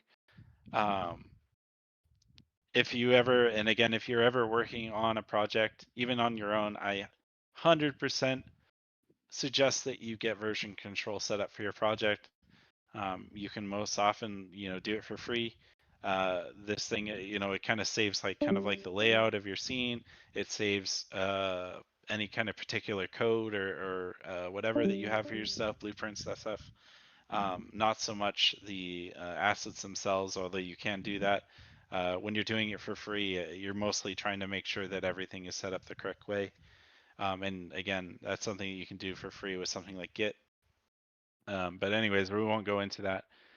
In general, we have this level. It has this armory in it. I've kind of moved it into place and kind of put it here, since in our game um, we want to have these armories be this thing where players are able to see that there's this armory, that this is a space that they can maybe find some cool guns. They can mod their guns and put on the sights and attachments that they'd like to do, and that we want to have them available throughout the game. But there's a catch. That catch is, you don't just get free access to it. You have to work a little bit for it. And this is where we can kind of put maybe a little bit of those kind of puzzle elements in there, that if the player wants to get these weapons, they can, but they don't have to. If they're just somebody that just wants to blaze through, you just want to be there. You're here to shoot SCPs. You're not here for any of those attachments or anything. You don't care about that. Then go on right ahead. You don't have to do this. You're not going to have to go in here to progress through the game. But maybe you do want to put on that cool attachments. You do want to have that sight and not be slugging around those iron sights. You want to maybe pick up a cool weapon, like an assault rifle or something, that's available to you, and you can kind of tantalizingly see that's on the wall through the doorway or something like that. Um, so, um, as we don't really have any of that kind of space in Chapter 3, or Part 3, this specifically being the dorms, there's not really a space to mod your weapons except for later on during the kind of prison type of area, where you kind of get a couple of those benches at the top. That's more of like a special case, but that's only for a very small part of the level, and there's this whole period where you don't get to modify your weapon. So we're going to try and add, or at least get partway through adding kind of this space where we have an armory available to us right off the beginning of dorms, where you kind of come out of this gate, and you can kind of see through here that there's an armory. We might even, like, in the future, have like a window here, so the player can kind of also see that maybe there's a bit of an armory there. So they kind of be like, oh, there's something over there I really want to get. And then you might come around and be able to go up and into this. But where you guys come in is to help me think about maybe some ideas about what that puzzle can be, maybe using some of the elements that we already have. Something kind of simple but interesting, like maybe, for example, we could go through a vent and we could kind of climb up the vent and we could drop in and then unlock the door from the inside. Maybe we have to get a key card in order to unlock the door. But that key card, we kind of have to figure out how we're going to give that to you guys, the players that we're going to work with. We have to make sure that it's something that makes sense for people, that they're able to reasonably understand that this is where the puzzle is, or this is where the key card might be. But how do we actually accomplish that? That's the fun part. So we need to, maybe if it's somewhere where it's not in the immediate area, we need to guide the player there. And yeah, so that's kind of where maybe we could work together with you guys and kind of come up with some cool ideas and at least play around with it. It's not something that we might for sure go with, but that's the kind of beauty and of kind of gray boxing or prototyping an idea, and kind of see how it is, and just kind of do the bare minimum to kind of realize the idea before we 100% commit to it, and using some of the tools that we have available. So I think feel free to. a good starting point would be like, what tools do we have to work with? I know that they're like data pads. So what else do people have? So just an example off the top of my head, again, we could have like a key card that we use and we have to find. We could have a code that you have to enter to enter the space. We could get in there through another means, like a vent or a break in the ceiling or wall or something like that. We could have a shooting puzzle where the player has to look through the like kind of vent and see like a switch on the wall that they have to shoot. That allows them to kind of open that. There's tons of different things that we can do, and we can use some of the kind of pseudo programmy kind of tools, which is a system we call electronics, in order to do more complex actions. Although the more complex you get, the harder it is for people to understand what you're trying to get them to do. It's something that we can work with. So all right, so that's interesting. Piletus, forklift certified, asks, how about one of the classic D&D puzzles? Got to step here and here not to die. So would that make sense to, like, I don't know, have like pressure tiles, and you got to walk in a certain order to unlock the thing, or else you get electrocuted?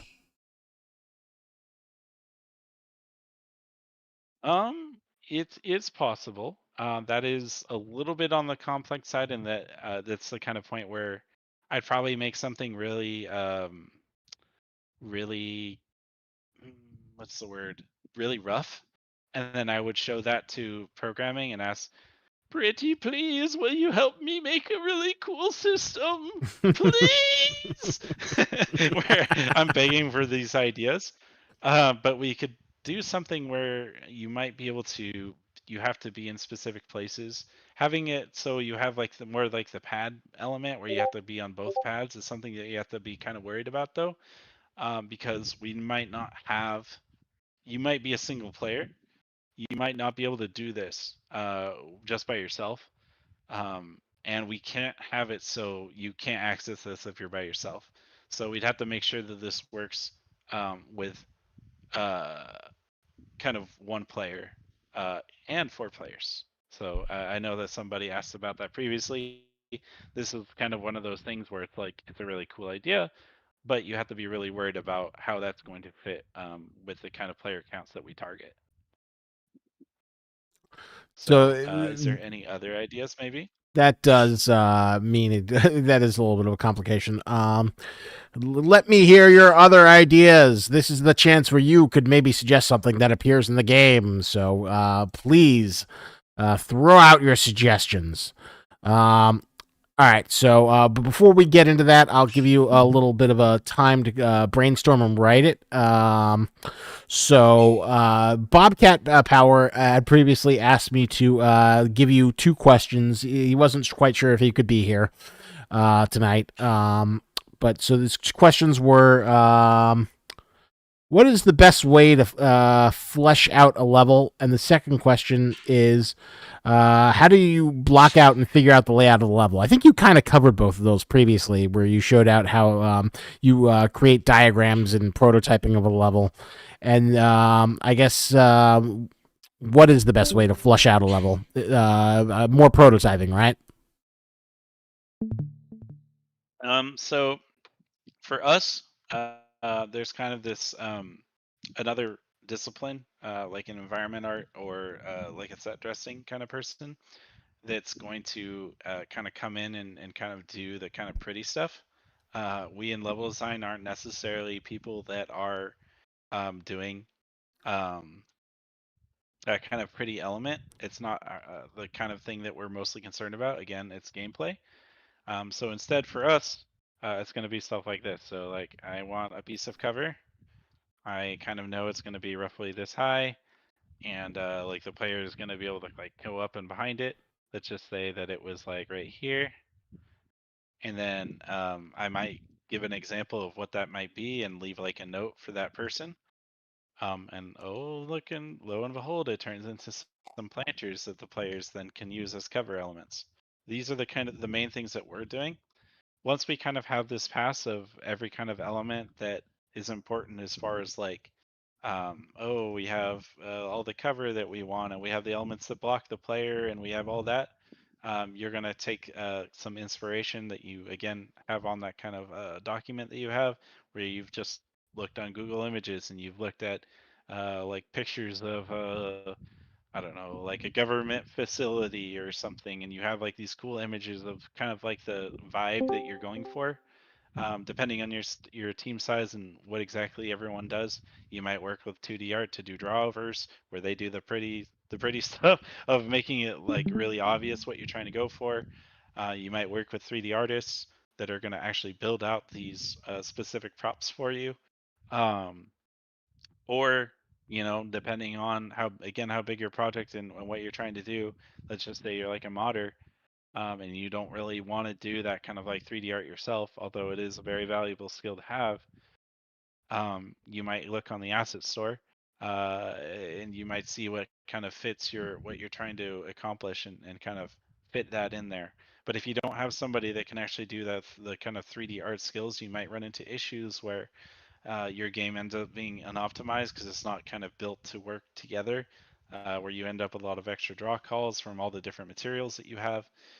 You might not be able to have something that exactly fits the space of what you're working with, and to a certain extent, you can take elements and you can scale them, but you kind of run into issues where it can look really, really off. So like if I just did this, for example, the lip of this continues to grow out of scale and just feels really odd.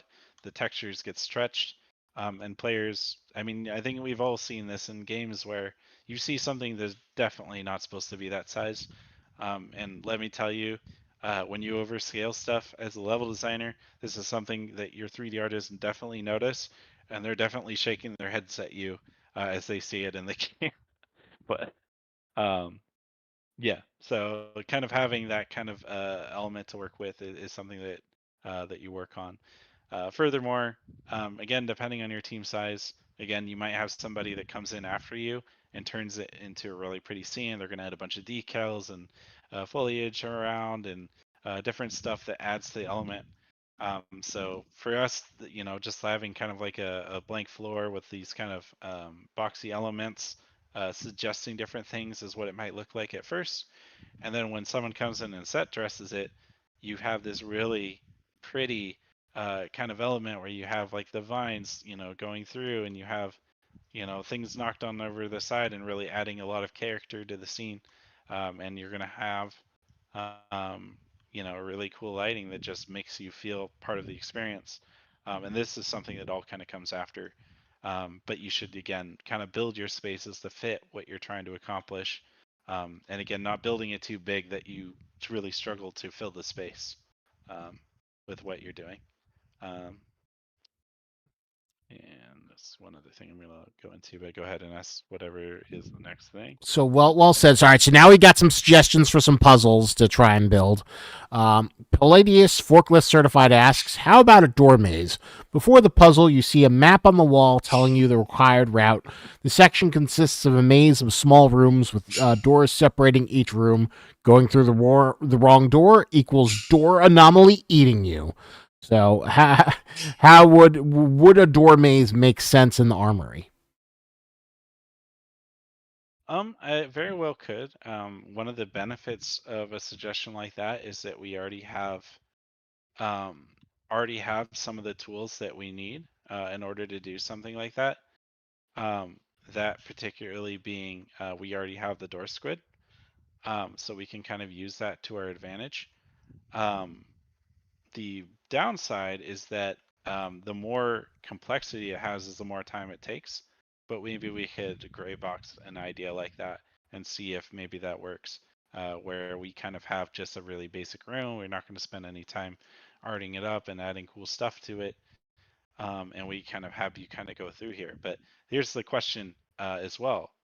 If we have this kind of element where you have to choose door A or you choose door B, how do you choose which one is the right one? How do you make this both interesting and that the player isn't going to just immediately get to know which one is the correct one just by maybe walking up to it? Maybe that's a little bit too much, but instead we try to give some opportunities to kind of see uh, that is the correct path. Like maybe around the wrong door, we had like bodies and stuff to kind of signify like, oh, people have tried this and they got killed.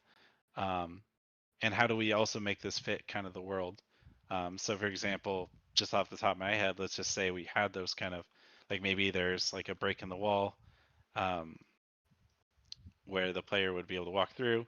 It's not somewhere they were really supposed to go. They were supposed to kind of go through this door, but we don't have authorization to do that. Instead, the player there's like a break in the wall or something, and the player goes through and they're kind of going through like a service hallway, and this is where the door squid has kind of taken up residence, and so you're kind of working through that. So yeah, maybe we can play around with something like that. Um, So let's. Yep. Arc Erebus says for $5, a D class escape map like the classic would be incredible. Thank you, Arc Erebus, for the very generous $5 super chat. I guess when he says D class escape map, is that like something from SCP Containment Breach? Is that like a classic element of SCP gaming that maybe I'm not aware of? Yeah, I think that's kind of what he's on about. There's definitely cool ideas like that. We're not going to do that for this. And I don't think that's necessarily what they were talking about specifically here, or just more of like a cool idea. And I agree, it could be really fun to have something similar to that. Here is another. This might be you might be able to combine these two ideas. Let me know if this is viable while you're messing around with this possibility. Willow asks, "Here's one at least.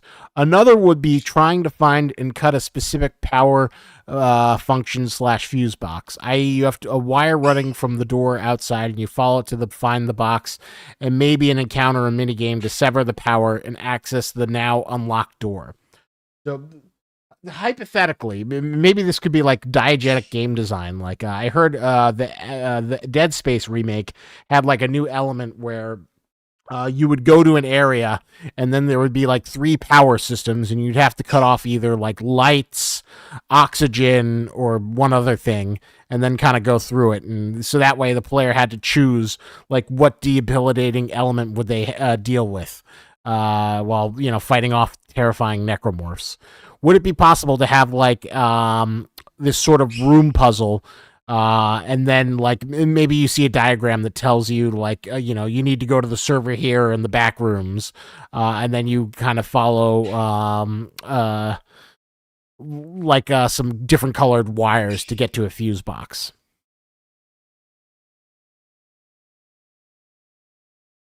Um, yeah, sorry, I heard some of that. Like the idea that you have multiple kind of choices that you have to make, and that there's multiple like wires that go to different things, and if you do a certain one, it changes the way the environment is, like maybe like the challenge that the player Yeah, has to maybe like work one of with. them opens it Is up, that or there's like a correct? little thing where you have to like connect the wires, and that. So like, let's say you have the idea you have now, where it's like you know, the little sort of puzzle path, but maybe the thing that makes it work diegetically is having sort of wires that you have to find in the you have like a little map that shows you where like the wire is, and you have to activate the right fuse box to open up the armory cage to get the extra attachment or weapon. Hmm. Yeah, it's definitely possible to do things like that. The bigger the kind of ask is, though, the harder it is to justify making it, because you gotta remember that this is like just this. We got to kind of keep it to this point that it is a smaller puzzle. It's not something that we're going to spend a lot of time on, because again, the player isn't going to spend a lot of time here. Um, but we do want to make it interesting. So try to keep that in mind with when you're coming up with these ideas, because the bigger the feature get, is that's where the game director might be like, well, why is this just used in this one small space? Why aren't we using this for like a main thing or whatever if we're going to spend so much time on it? And there's only certain things that I can accomplish with the kind of tooling that I have without uh, grabbing a programmer to help me out. But I think what we're going to do is go with some variation of um, the idea that we're going through a side passage. There's going to be maybe a couple hazards that we have to deal with as we kind of go through this space. And while it's not going to be overly complicated. We're still going to have to maybe make a couple choices. Like we see kind of two doors, and then we're going to have to choose which one to go through. And using context clues that we see, we might help us choose which one's the right one to go to. And if a player isn't paying attention, they might very well get punished by being slurped up by the door squid and getting laughed at by their mates. Um, We did have because that sounds fun to some me. people. We did have some people suggesting some stuff about the door squid. Let's see here. Another idea using the door squid from Cal and stuff. You have to find and then throw a chem light at the door to bait a door squid nearby to take off the door. And losing sanity adds to that. Are you able to get chem lights in Area 12? Serious question time. Door squid knows to use doors to camouflage. What would happen if a door squid joins another door squid's door? If he joins another door squid's door, how would he join the door? Basically, something. So the door squids, they kind of they make like a tunnel that's up and behind the door, and then they're camouflaging as if they are like door is part of them, which is actually a really cool thing that different real life like creatures do this kind of like camouflage thing. Um, just a easy idea off the top of my head is like a Venus flytrap, in that it looks like a plant. It looks really tasty to an insect, and then it catches them because they weren't really aware that that was actually a threat to them. And that's what the door squid's doing. They're kind of more of at least as we see them, they're more of a docile creature, in that that is how they're hunting for their sustenance. Um, and how they interact ultimately with the player is through that kind of ambush style, because that's what we thought would be really interesting for them as far as the gameplay. And that, ultimately that's what we did, and I think that it ended up being really fun. Just as a short aside, when we introduced them to the game not long ago, and I was watching people play at the beginning of the patch, and watching people get ate by the door squid, and kind of, and then a little bit later on when people might have known more about the door squid and sending their friends forward, I thought that was really fun. Um, there's something just a little sadistic, but just you can't help but just be like get a good chuckle out of it.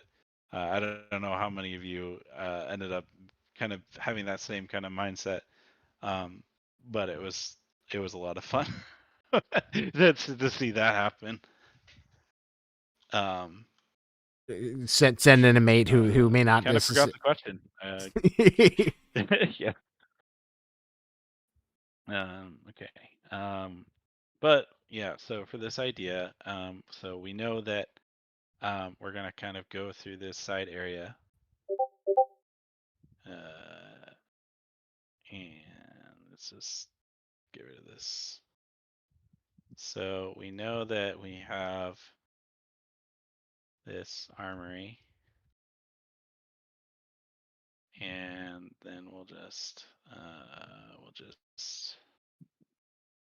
ooh, orange, why not? And then we have kind of like this hallway that's off to the side. And there's a break in the wall that allows us to go through. And we want to kind of give there like a couple of different options of what the player might encounter when they're going through. We know that we want to do door squids, but we need to make sure that we can see it. Dang, if only I was good at drawing. I'm gonna do the boring thing. Not draw. We do have another suggestion just to throw out from DCR, Justice for SCP-2761. He also asked previously if you like bananas. He is pushing hard. He's the forefront of the Justice for SCP-2731 committee. So what if 1262 was overgrown, the standard entrance, so you have to take another route that also has been infested by plant 1262. Plant shenanigans ensue.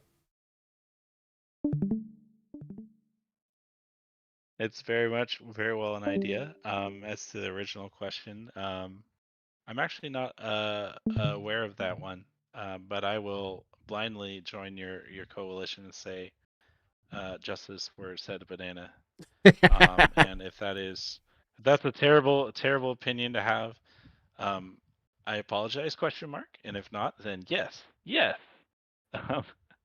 So yeah, feel free to educate me on that one. So Kyle made like a concept drawing for SCP-27. Oh, okay. It's like the Bananazilla. Yeah, I know what you're talking about. I saw the picture of that. Yeah, I didn't actually see the stream, but I actually saw the picture of it, and it was see, that's a really cool thing that 2D art can do, and that's awesome. And then meanwhile, I'm here like playing with Legos, and they'll be like, "Look at my cool drawing!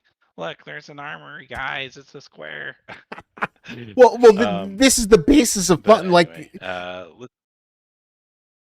I was just gonna say that's the basis of fun. Don't you know the original Metal Gear Solid was built in Legos?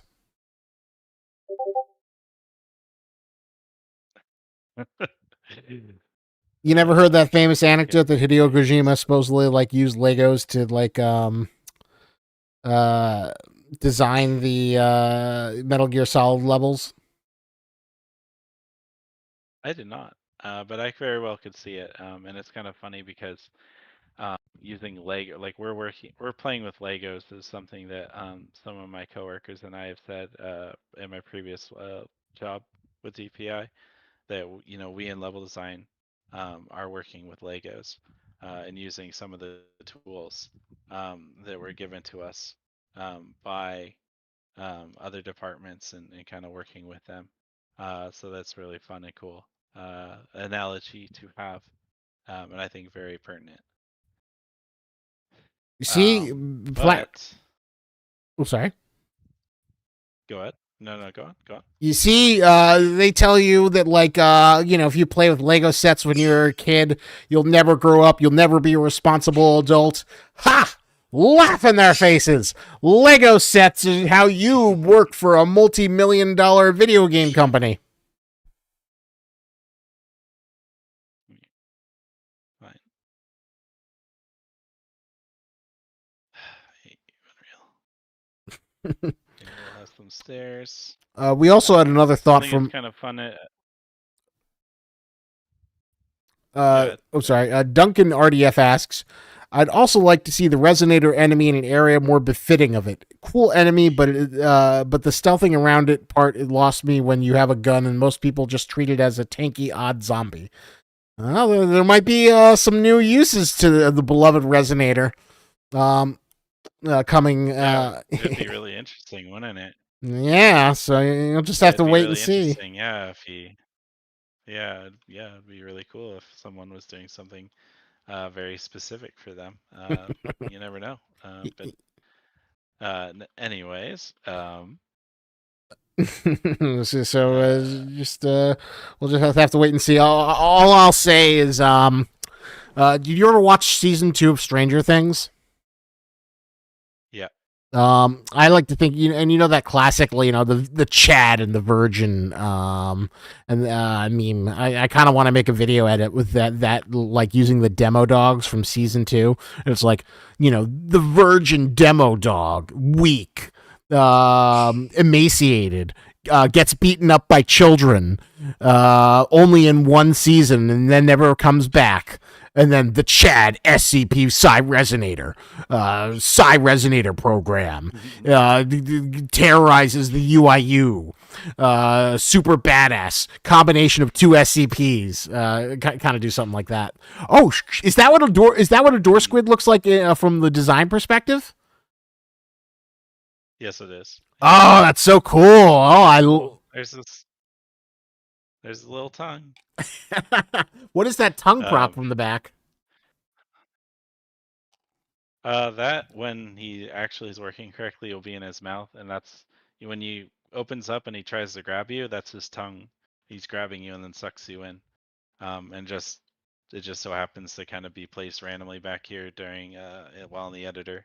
This is kind of one of the fun things about being in the editor is you kind of see things in the kind of weird state that they're in before they're kind of in a ready state. But once we actually move in game, this actually gets put in the right place, and we kind of see it activating the door as we kind of designed it to be. So, okay, we'll see what we can accomplish in the time that we have left. Well, random We question. know that we want to have a. Yep. Um, so for the door squid, hypothetically, if you wanted to, could you just like put like 5 or 10 or 20 door squids and just like have an area where it's like they'll all come and get you, and you have to like walk through a certain path to like not get eaten, or would that like kill the game to have like how many door squids can you have before crashing someone's PC? That is not a question that I've ever asked myself. But it is something that you could have multiple of them, and they're kind of working against you. Now, is you have to ask yourself how fun that actually is. But for testing purposes, you never know. You could just have like Uh, oh god, well, how about this testing for a puzzle? purposes. Yeah. You have like a hallway. Like you ever see it? Yeah. So that scene where they've got like the multiple doors and it says horrifying, scary, scary, not scary. If you have like you have to get like a key or whatever to get the ammo, and then you just go to this room and there are 4 door squid doors, and you have to like figure out a puzzle to like go through the right one and not get eaten, and you keep on going down and there's less doors, and then you're just trying to, or it's like 2 doors, then 4 doors, and then like 8 doors.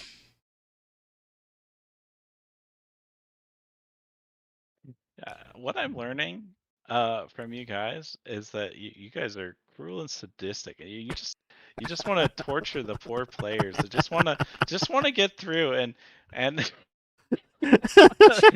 you want to murder them with door squids, huh?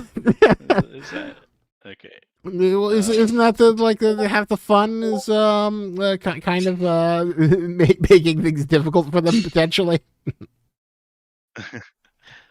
yeah, yeah. Let's see. I'm gonna just see if this even works.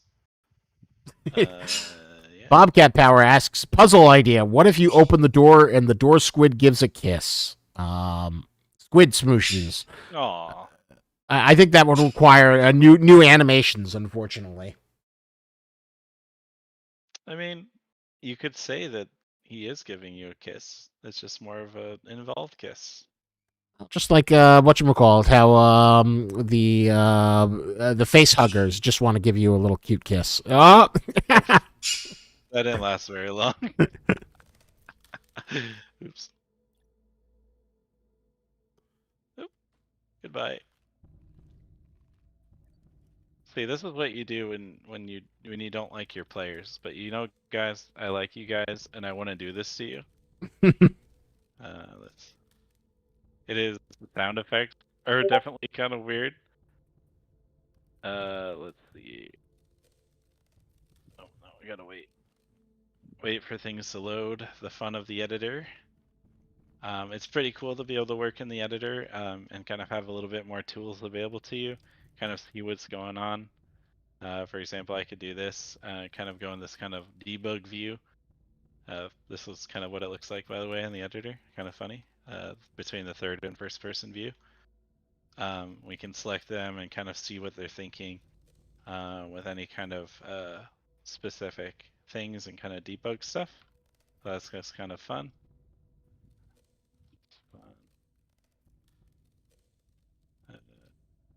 Tacit asks, "Do the door squids only use doors, or can they disguise as vents or something, like so they can attack the players from the ceilings?"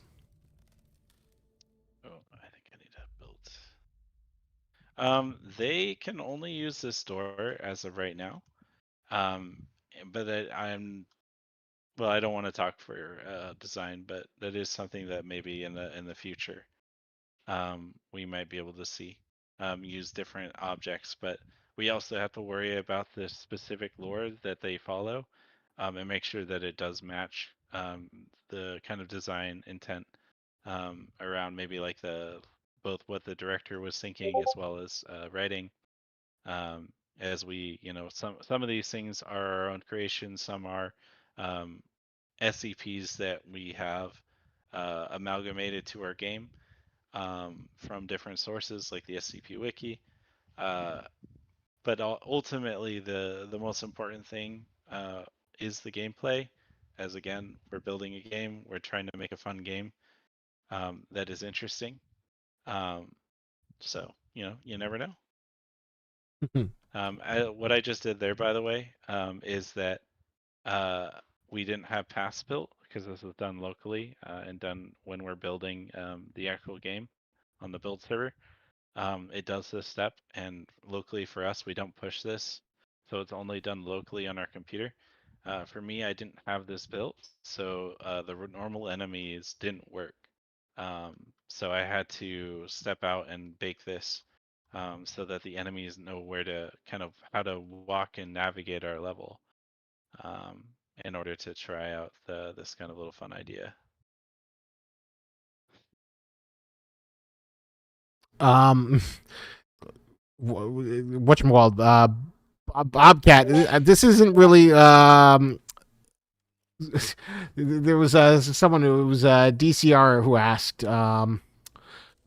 if you leak an SCP you're working on, I'll give you a cookie. I did actually learn about. I did actually learn about a new SCP that's being worked on, but I cannot say what it is because Trey will come and get me. He will send his D-class soldiers. They will knock down the door, and they will come for me.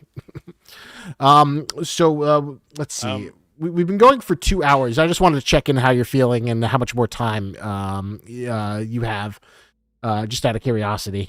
Because I know you just started playing around with this armory puzzle.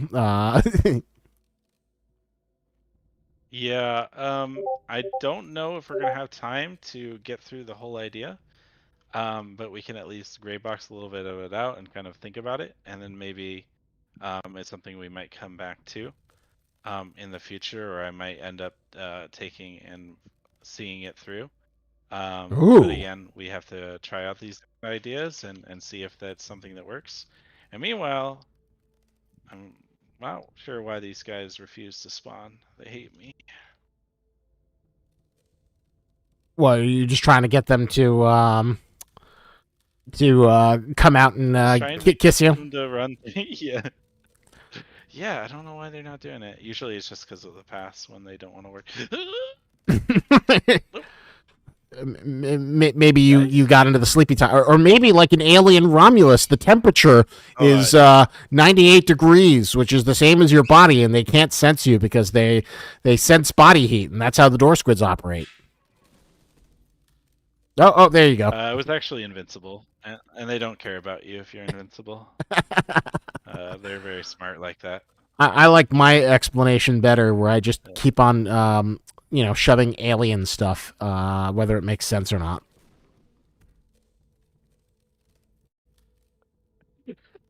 Yeah, you got me around the corner. That's pretty funny. Anyway, just we in the game dev industry, I just want you guys all to know, are always serious 100% of the time, and we never do dumb stuff. Like place store squids all along the wall and spawn 173 to torture our fellow other level designers and other developers. It's definitely something we never do. So with that in mind. So yeah, so we did have an interesting question as your I kind of thought from Arc go ahead. Erebus asks, what is your favorite part of the 5K story?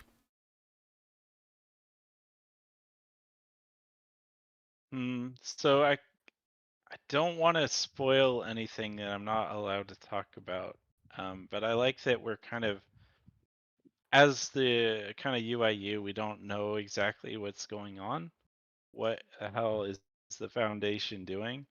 And what we have to, we're kind of like in this process, both as the player as well as the characters themselves, figuring out what's happening and just being like every step or level that we go down in the facility, we're just discovering just more and more how things have kind of gone off the rails and the greater implications of that for the world at large.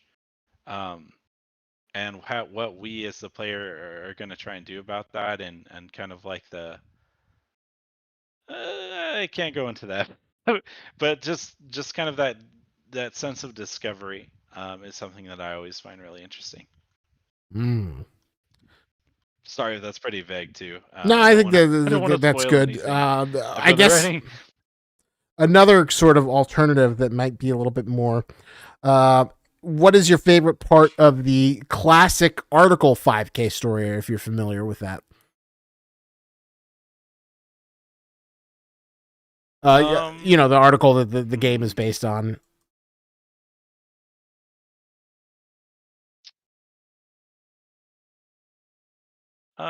Let's skip that question for now because I'm really drawing a blank. Sorry. All right, no, that's perfectly fine.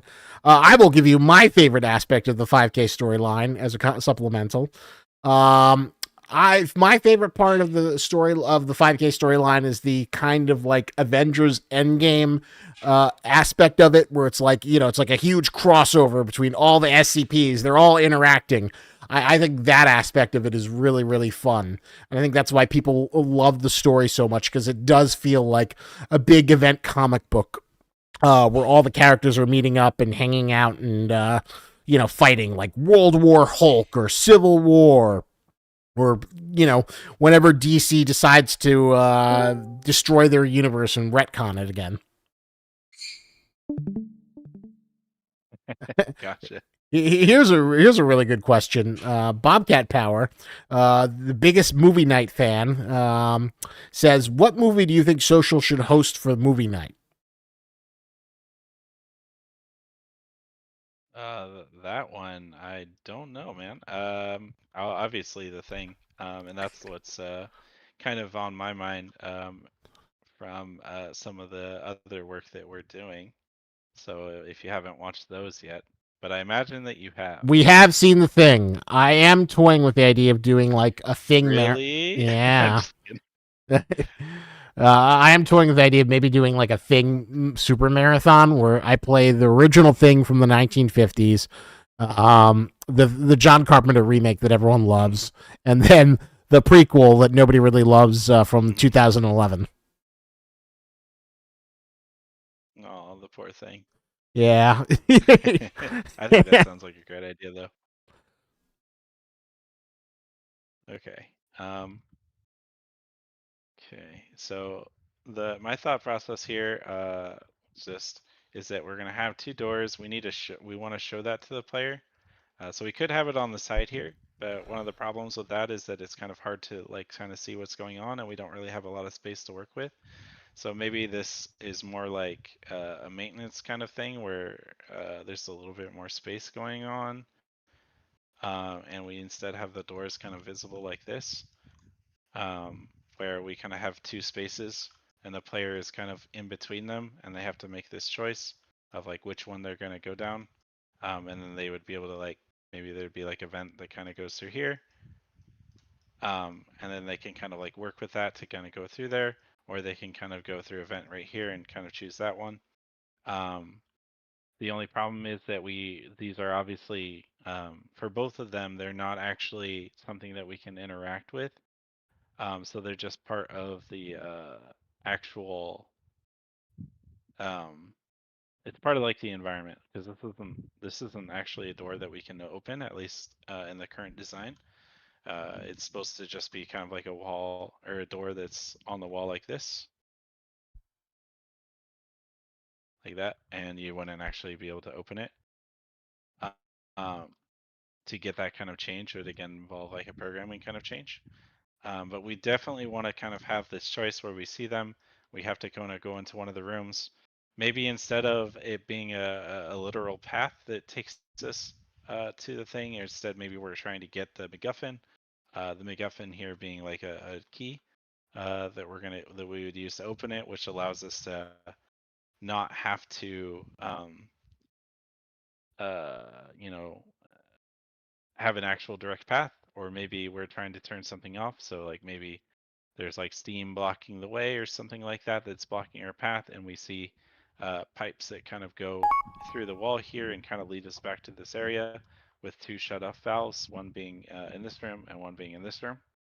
Um, and then we kind of decide um, why how we guide the player, what we're going to have to do, and what the challenges are.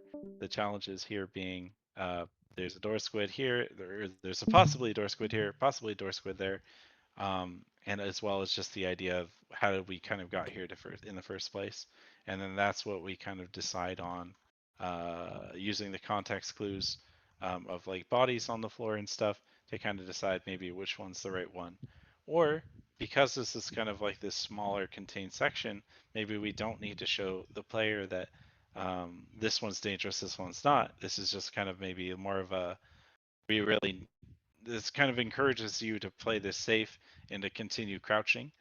Something that's really good about that kind of movement as well is like if we had a vent and you had to crouch through to get into this space, that the player comes out of this already crouching, so you're kind of already in the correct state to not die, which kind of teaches you as the player that hey, I really should be crouched because he's not eating me immediately, but I still have this kind of scary moment where I feel like he could get me. I see the door kind of vibrating and moving around, which really helps me kind of get that kind of scary feeling as I walk up in front of it and grab something or interact with a switch.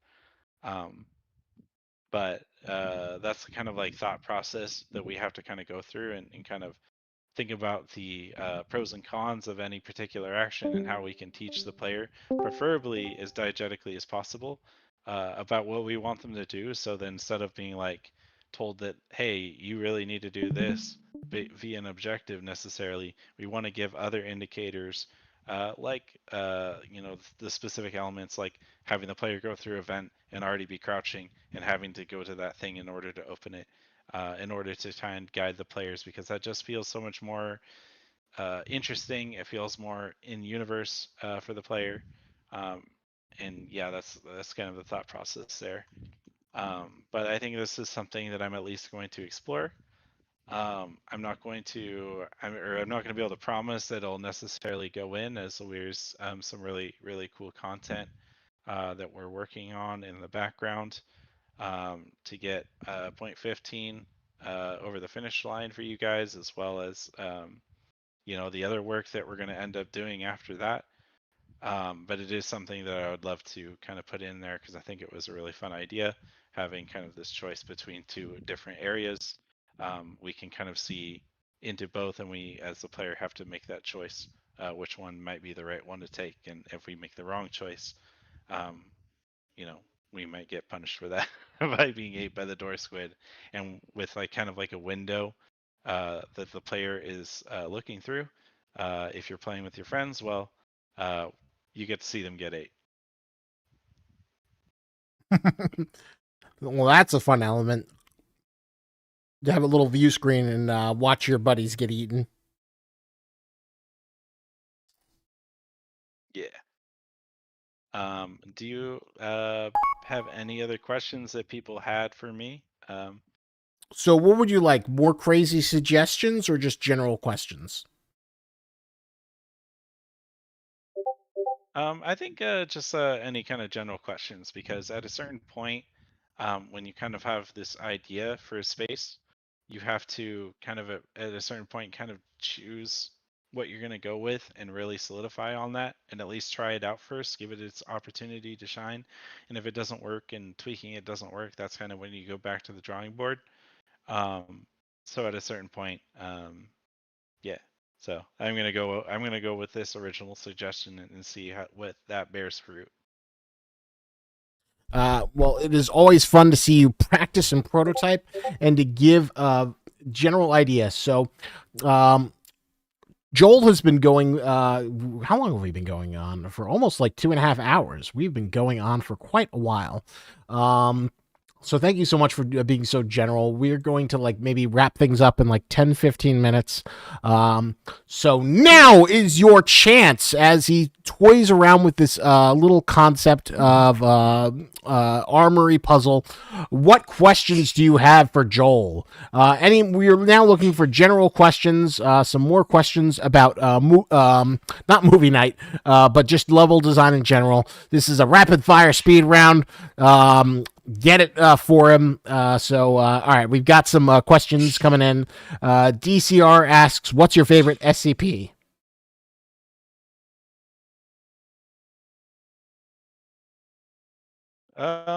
My favorite SCP, I think, would have to be Old Man. I think that he is really fun, and I kind of like that he has extra elements to him that make him really unique and special. And yeah, I just think he's really cool. Oh, that's interesting. I'm surprised you didn't pick something like I don't know, 96, which was always really popular. Tacit asks, "What is your most ambitious project, and what project are you most proud of?" Uh, Obviously 5K. I'm honestly really proud of both of the projects or major projects that I've worked on for different reasons. That we were flexing different kind of level design muscles for both of them, and obviously targeting different platforms. Um, I really enjoy VR.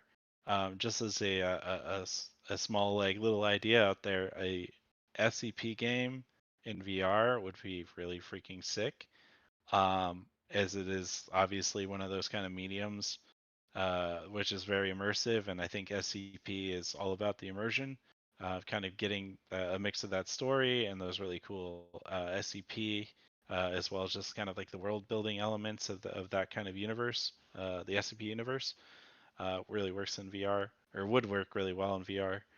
Uh, and obviously in 5K, we're bringing that world to life.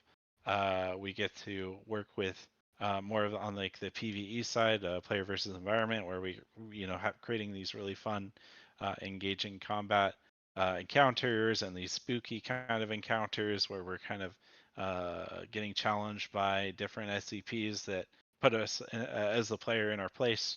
And I find both of those kind of things really, really fun to design around. Kind of crafting those encounters and seeing how players tackle them.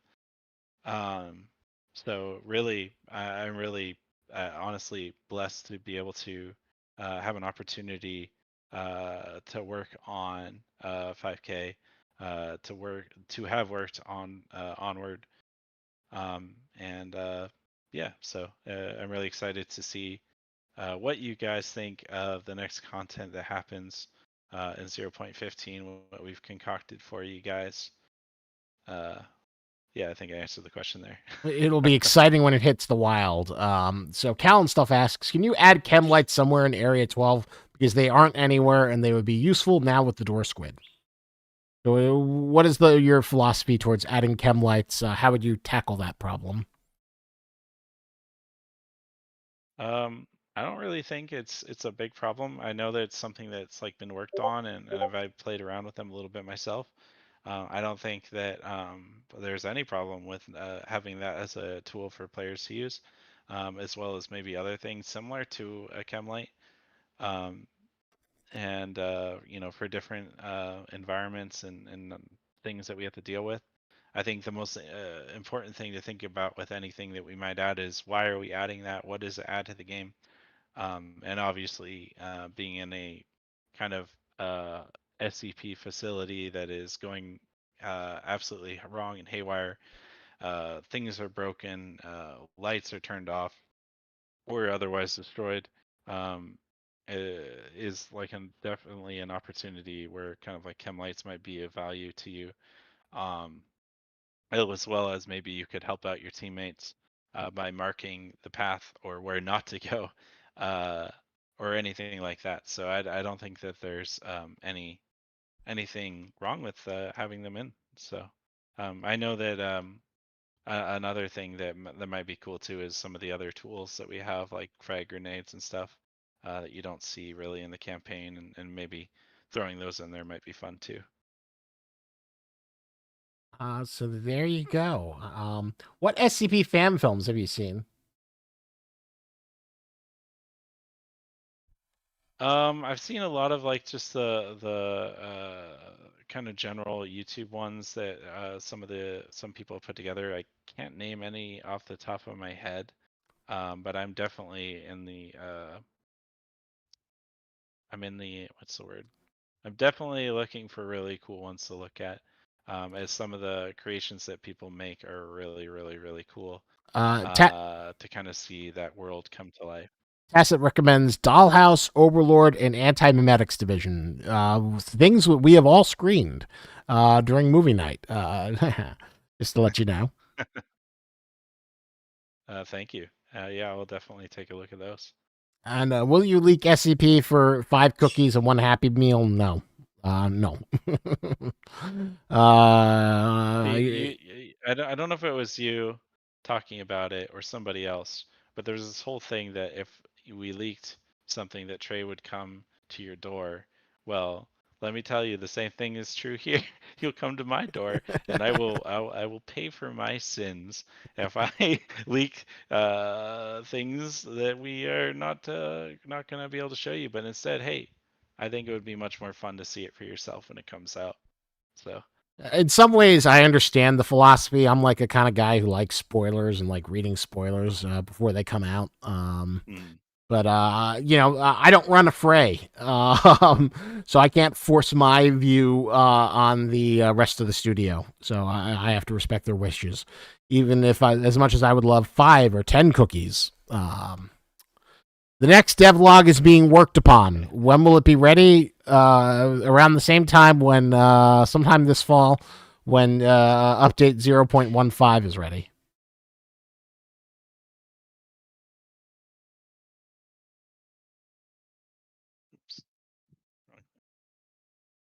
Apparently, they're saying that Yeah, there's there's a definitely, I and think. I'm sorry. Oh, I was just gonna say that there's definitely going to be some, or I think there'll be some behind the scenes kind of stuff when we get closer to that I'm sure will be able to show off and I need to figure out why it's doing this. That you'll be able to show off to the community of some of the work that we've been doing as we get closer to it. But um, I won't spoil that right now. Callan Stuff asks, when is the mocap BTS devlog coming out? It's funny you should mention that. I actually have a cut of that on my laptop. I just need to get Bowman to like look through it and tell me what he wants to change on it. I'd love to put that out, but I need to kind of get his approval before I throw it out there. But I do have it, and I do want to get it out there just because those files are like are black magic files, and they just take up so much space. They're like I think 2/4 of my laptop's hard drive is just devoted to that stuff. I would love nothing more to get that out there in the world. Hopefully at some point soon. Tacit asks, is Unreal the only engine you use, or do you use others like Source, Frostbite, Unity, etc.? For us at 5K, we only use Unreal as far as a game engine is concerned. As for what I've used, I've also used Unity. That's where I originally came from. But this is definitely not the right window for this. There's tons of engines out there. Again, the most popular obviously being Unity, Unreal 4 and 5, as well as proprietary engines. And if you were looking to jump in and gain some kind of knowledge of a game engine, I highly suggest Unreal or Unity. It really kind of depends on the kind of projects that you're looking at getting into. If you're trying to do traditional pancake gaming, as I often call it, but like what 5K is basically, um, or any kind of like traditional game that you would find on Steam. I would do Unreal. Is definitely the biggest name in the game there. And then if you were trying to do more of like mobile gaming, like stuff that's going to be on your phone, or if it's going to be in VR, and that's really your passion, then I would do Unity. But again, Unity really is becoming less and less used, is what I've seen. Not to say that there's nothing out there. It's just, again, if you eventually want to get into the game industry, you have to try and be really smart about it, as it's a very desirable industry to be in. And there's a lot of people just like you that have dreams of, eventually being a game maker. So, yeah, so that's just something to keep in mind. Ichigo 1629 says, Joel, you should check out SCP Daybreak. It's a VR SCP game based on SCP-001 when day breaks. So apparently there is viable SCP games that you can play. Yeah, I'll definitely have to check that out. And see what they got. And DCR says, do you all use GigaChad Blueprint for the code, or do you use the mess C++?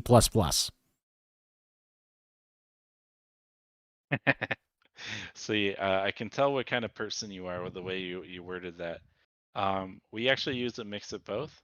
And what's really cool about blueprints is that you can use that for, as a designer, you can use that for prototyping, and then show that to the programmers who cringe really, really, really hard in their chair, and then they make it into something good once you've proven that it's good. But there is a lot of use cases, even in a game, where you continue to use blueprints.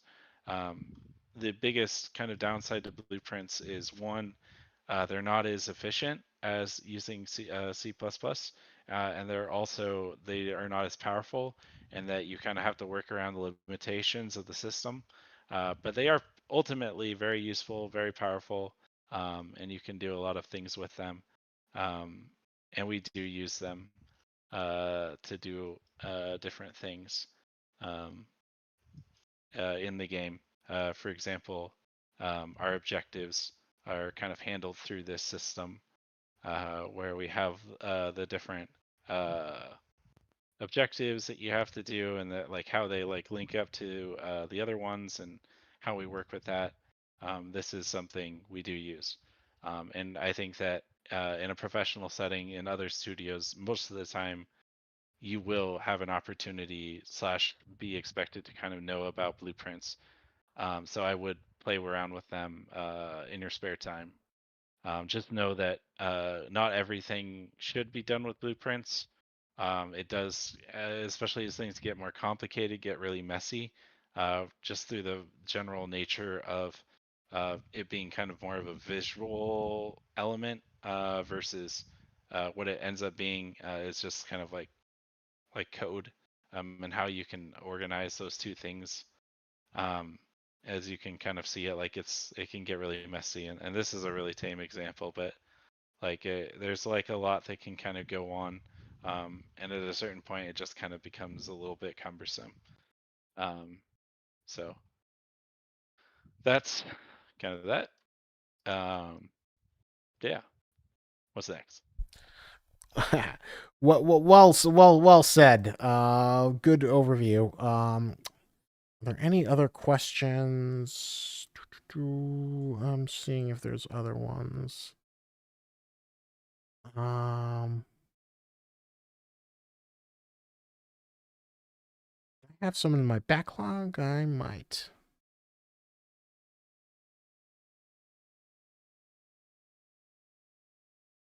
That's a little bit better. Oh, here's a good one. What are the hardest lessons for you to learn in terms of level design? Mine was save multiple copies. A map I was working on got corrupted, and I didn't save any backups. Weeks of work down the drain. Sad face. Okay. That the answer to that question, not what you asked, but what you need to know, is version control.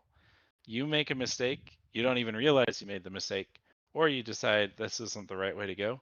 Version control. You go back to a previous commit that has the project in a state that isn't broken, or doesn't have the problems, or is at a state that you kind of worked off of. For example, let's see. This is kind of just a general example. Uh, we can kind of see here that I've modified these different levels, and if I don't like them, I could discard them. I could pull from a different branch, um, and I can work with other people, and we can kind of work collaboratively, and I can have backups set up for myself. And if I know I'm going to do something risky, like obliterate half the scene in order to make something work, and then I don't like it later, I can just revert that to a previous commit. So again, having as per a very like again for a small project with not a large team, that's something that you can usually do free or near free, um, or at least to dabble in and start to get that. All of my personal projects, for example, are on Git. Um, that is my number one suggestion to you um, for that. Could you remind me of exactly what the question was again, though? Because Oh, it was just I went on a tangent there. no, that was a good tangent. I think it was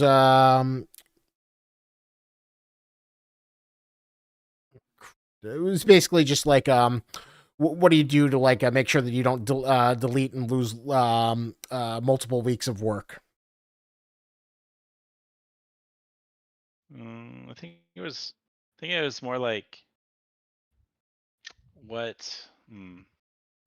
Well, basically, version control is the number way to work around that, and being really aware of what you're doing.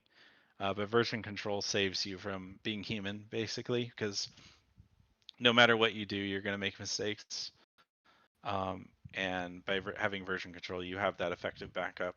It's also you don't just have multiple versions of something that just get out of date and become really cumbersome to work with. Um, but yeah, there's definitely mistakes that you can do that even are hard to resolve with version control, where you've kind of broken something and then you've done further work on the scene. And I think that's for me, that's the really sad, depressing one, is that when I have to make a choice between throwing away work that was happened and might have been work that was done by other level designers or other people in the project, and having to actually go back and reckon with the maybe like deleting of a specific gameplay element that breaks the whole game, and having to kind of work around that. Um, so yeah, you definitely want to try to be careful when you're working, and not make those mistakes if you can. But just know that eventually they're going to happen. And they happen to everyone. Well said. Although X people saying I heard him say virgin control. Well, you could say it's virgin control, so you don't make the mistake of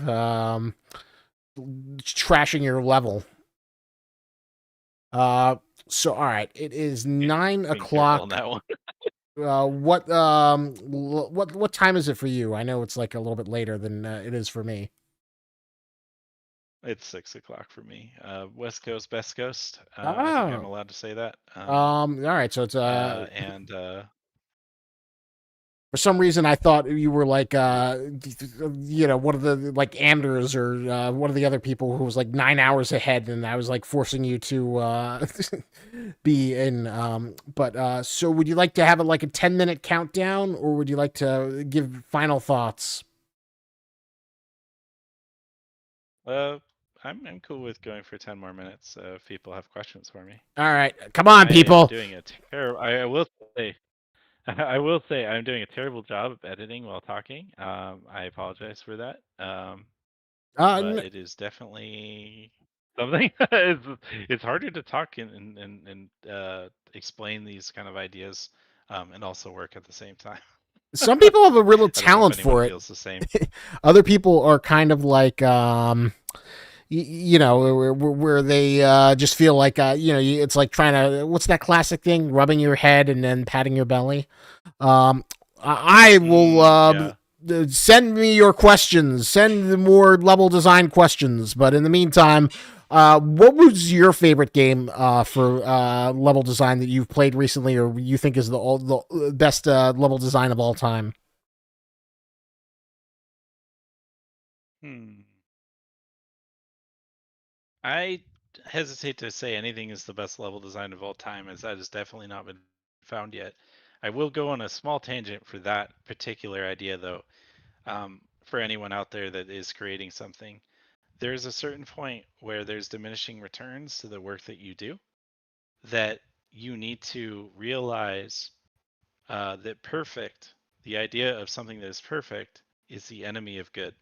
Mm. Which is just like the saying like, if you just continuously chase perfection, you're not going to have time for anything else. And ultimately, you're not going to achieve it anyway because perfection is impossible. So, trying to find the point where it is fun, where it makes sense, where the visuals are there and every other element is good, so that people, including yourself, including the players, other developers like it and are enjoying themselves, and you've accomplished what you want to accomplish, that's where you should probably stop. Um, it's so very easy to have this continuous idea of scope creep, continuously change the goalposts for yourself and that of others, and that really comes back to bite you, and you would kind of realize that you haven't really accomplished very much because you've just been continuously tweaking the same idea over and over again. So try to always keep that in mind and have a very clear and concise goal of what you're trying to accomplish and work towards that. Um, as for something specific, um, the new Alien game was pretty cool, and I think there's a lot of things that um, we can learn from on the SCP 5K team of some of the more like kind of creepy moments that we can have. There's obviously other really cool elements that I think are pertinent, like Resident Evil, um, where they kind of really, I mean, they're kind of masters at kind of having those kind of scary moments that really force the player to reckon with like a monster or a person or whatever that is really scary, like in Village or whatever like that. Um, and then, yeah, there's just kind of different elements all over the place from different games. Maybe like combat encounter kind of from Call of Duty, that kind of is kind of pertinent to us. Um, and honestly, just my own experience, just kind of drawing off of that as well. But there's tons and tons of things that you can take reference from, just both from like a raw gameplay perspective of like how does this game do this and what do they do well, what can they have improved on, and then kind of turning that into your game, and like how you can kind of make that work in your game, as well as how is things done in real life. Like how do they build architecture? Like what can we take and use? Maybe tweaking it just a little bit to make it fit our game, but ultimately there's a reason why things are built the way they are in the real world. And by matching that, it both feels more realistic to the player as they're walking through. It'll also kind of maybe solve some of those problems where um, maybe it wouldn't have fit correctly because you didn't like design enough space for it, or there wasn't enough space for there's not enough height for the player or something like that, that you can kind of draw on from real world things like architecture and like interior design and stuff like that. Um, Great thoughts. Not Brian just came in here on YouTube. He says, just got here. What is your favorite part of the level design job in general? What do you enjoy working on the most? That one's pretty easy. I like to make the gameplay.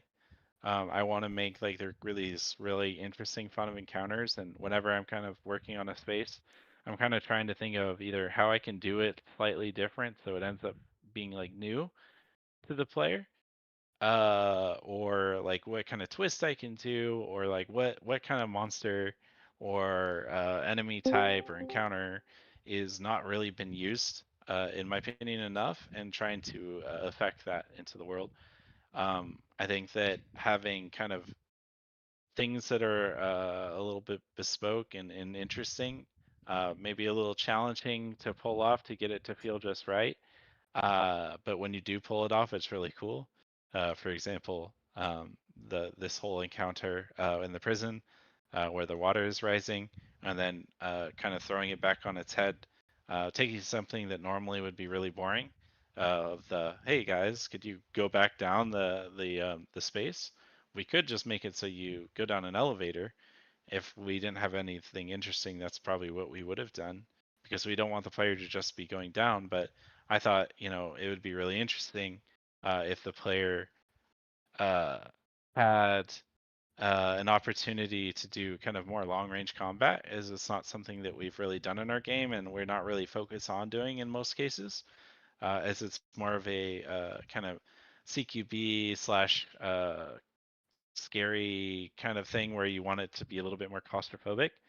But we have this opportunity where you do kind of have that range, and we can have some opportunities to use a weapon and attachment type that we have not really used, which is, for example, why these weapons at the top, they have scopes on them to kind of suggest to the player that, hey, maybe there's a reason why you have a scope on them.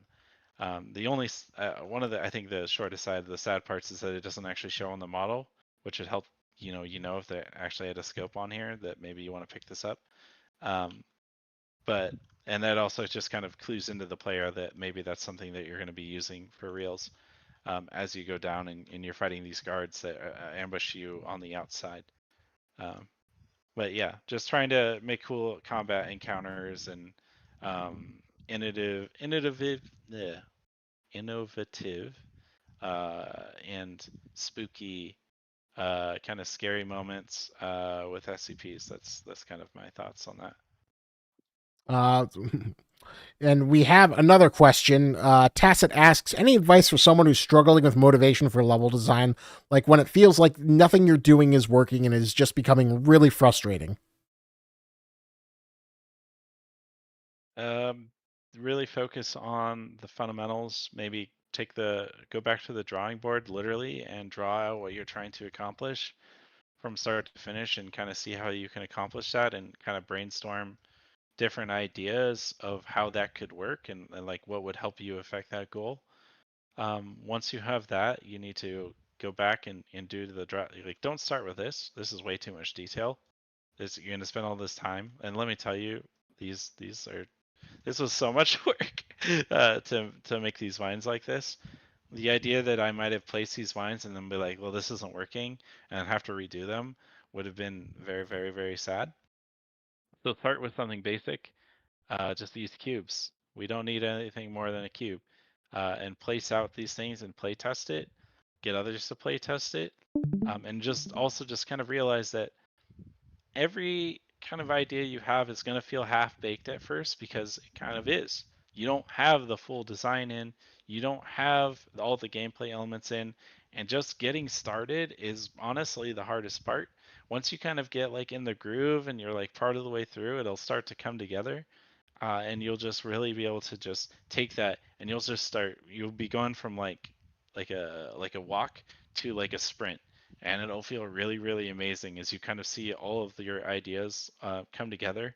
And you take the ideas that work and you run with them, and you take the ideas that don't and you replace them during that kind of early iterative process, and it just starts to run away from you as you just continue to go at it, and see the kind of changes that you've wrought. So that's what I would suggest to you. Um, good wise Yeah. words. What is your favorite vacation spot? From Arc Erebus on YouTube. Favorite vacation spot. I don't know if I would say favorite vacation spot, because like I don't think I really see myself going back to the same places necessarily, because I want to explore more of what's out there. But I think one of my favorites so far is that I went to Africa, and I went on a safari where you go in like these like really long jeeps where you have like 4 rows of seats, and each one is kind of like a stadium, and then it gets taller, and you're driving through and you're seeing like these like safari animals, um like elephants, and big cats and hippos and stuff like that, like really really really close, hyenas and stuff, and you're doing really cool stuff. And we had like a really good tour guide kind of guy that was talking to us. And one cool thing that we did is we would stop. We'd go out like I think it was 3 times. Once in the morning, once, or actually twice. Once in the morning, once in the afternoon, or in the evening, once it's cooled down. And we stopped, and there was like I think it was like bat poop or something on the ground, and it's like all hardened, and you put it in your mouth and you spit it. And they made us do that, and it doesn't taste like anything, and it sounds absolutely disgusting, but it was fun. So just having weird different experiences like that. What was the purpose of putting the bat poop in your mouth? Is it like giving you calcium? No, no, no, no. You're not supposed to. You're just supposed to spit it and like see how far you could spit it. Just like it's a fun little thing. And I don't know. It's really random. I can't really tell you why we did it necessarily, other than it was just different and fun and honestly really memorable. So I don't know if you would do that, but we all did it. It wasn't bad. The guano. Everyone loves the guano. Good times with the guano. Um, Tacit asks, without spoilers, are we ever going to get an SCP that actively hunts the players? I know 173 exists, but I was thinking something along the lines of the Xenomorph from Alien Isolation or Jeff from Half-Life Alyx. Um, I can't go into specifics, but I think that you'll be happy with something we're cooking up. Can't say when, can't say absolutely for sure, but there's definitely a lot of really good um, inspirations in the SCP universe, and we're definitely cooking. We're definitely cooking here at Affray. So Yeah, we'll cook them, and that meal's going to come in the fall, and then you can all come around, and then we will get to Disney World of the 0.115 update. Once Trey, Albarni, and Bowman get out of the rest stop, once they are filled up with lots of chicken fries and Whoppers and $5 meals from McDonald's and Cinnabons, that we're going to get back in that car. We will get back on that road to 0.15, and then we will get there, and it will be a magic land filled with delights and thrills and chills, endless theme park. Well, maybe not endless, but it will be a theme park of fun that you will all hopefully get to experience together as the wonderful community.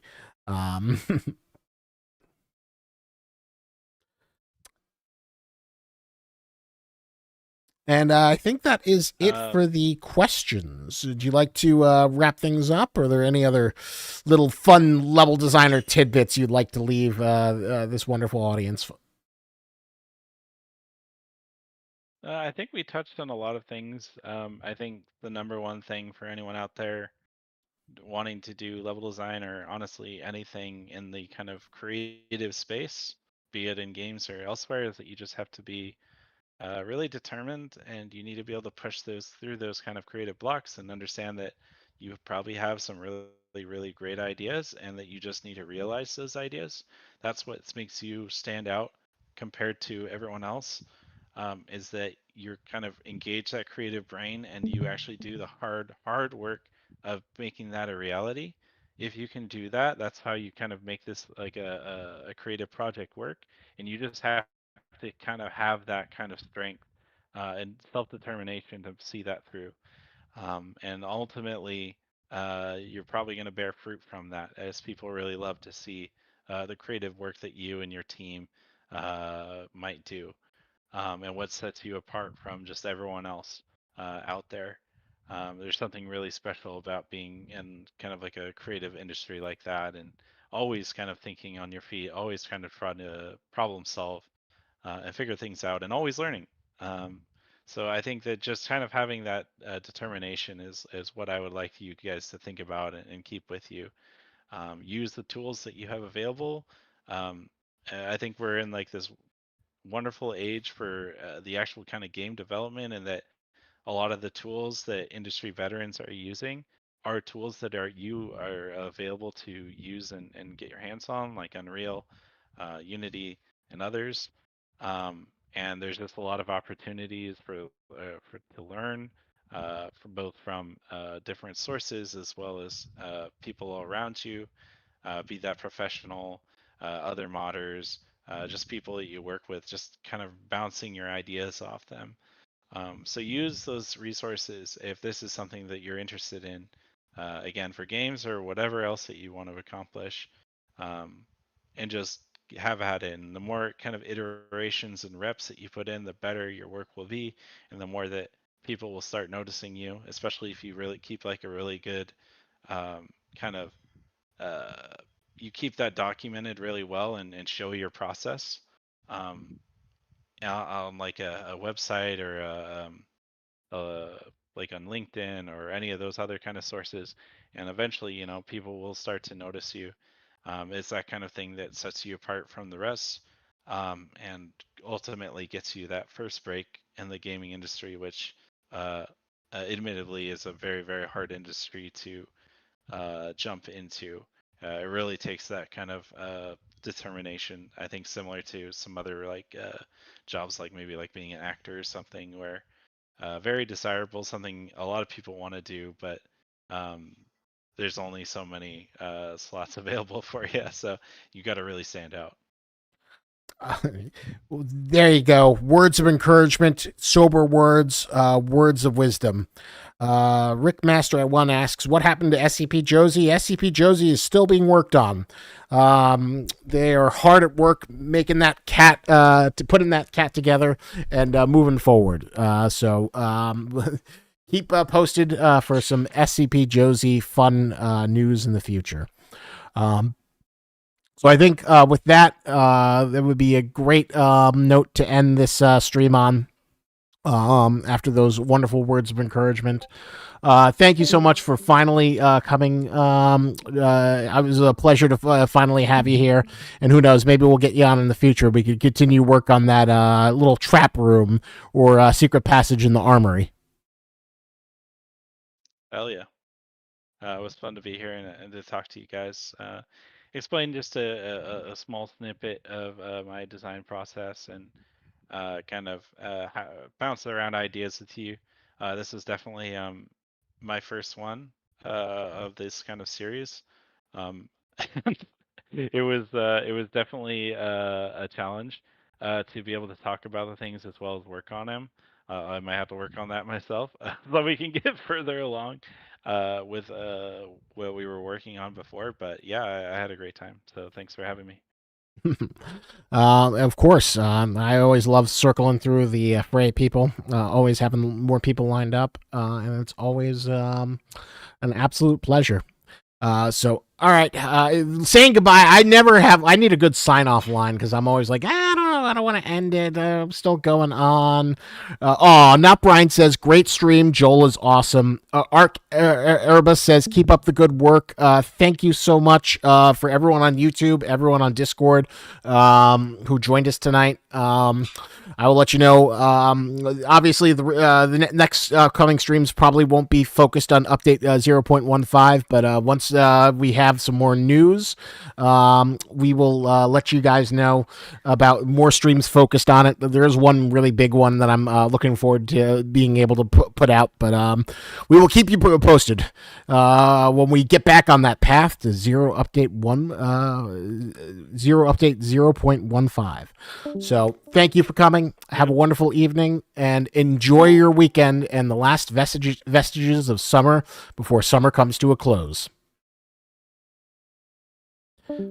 And also, signing off. Yep, signing off. And remember, if your friends ask you to go raid a space station for cryotubes so you can get to another planet, just don't. There's probably an alien.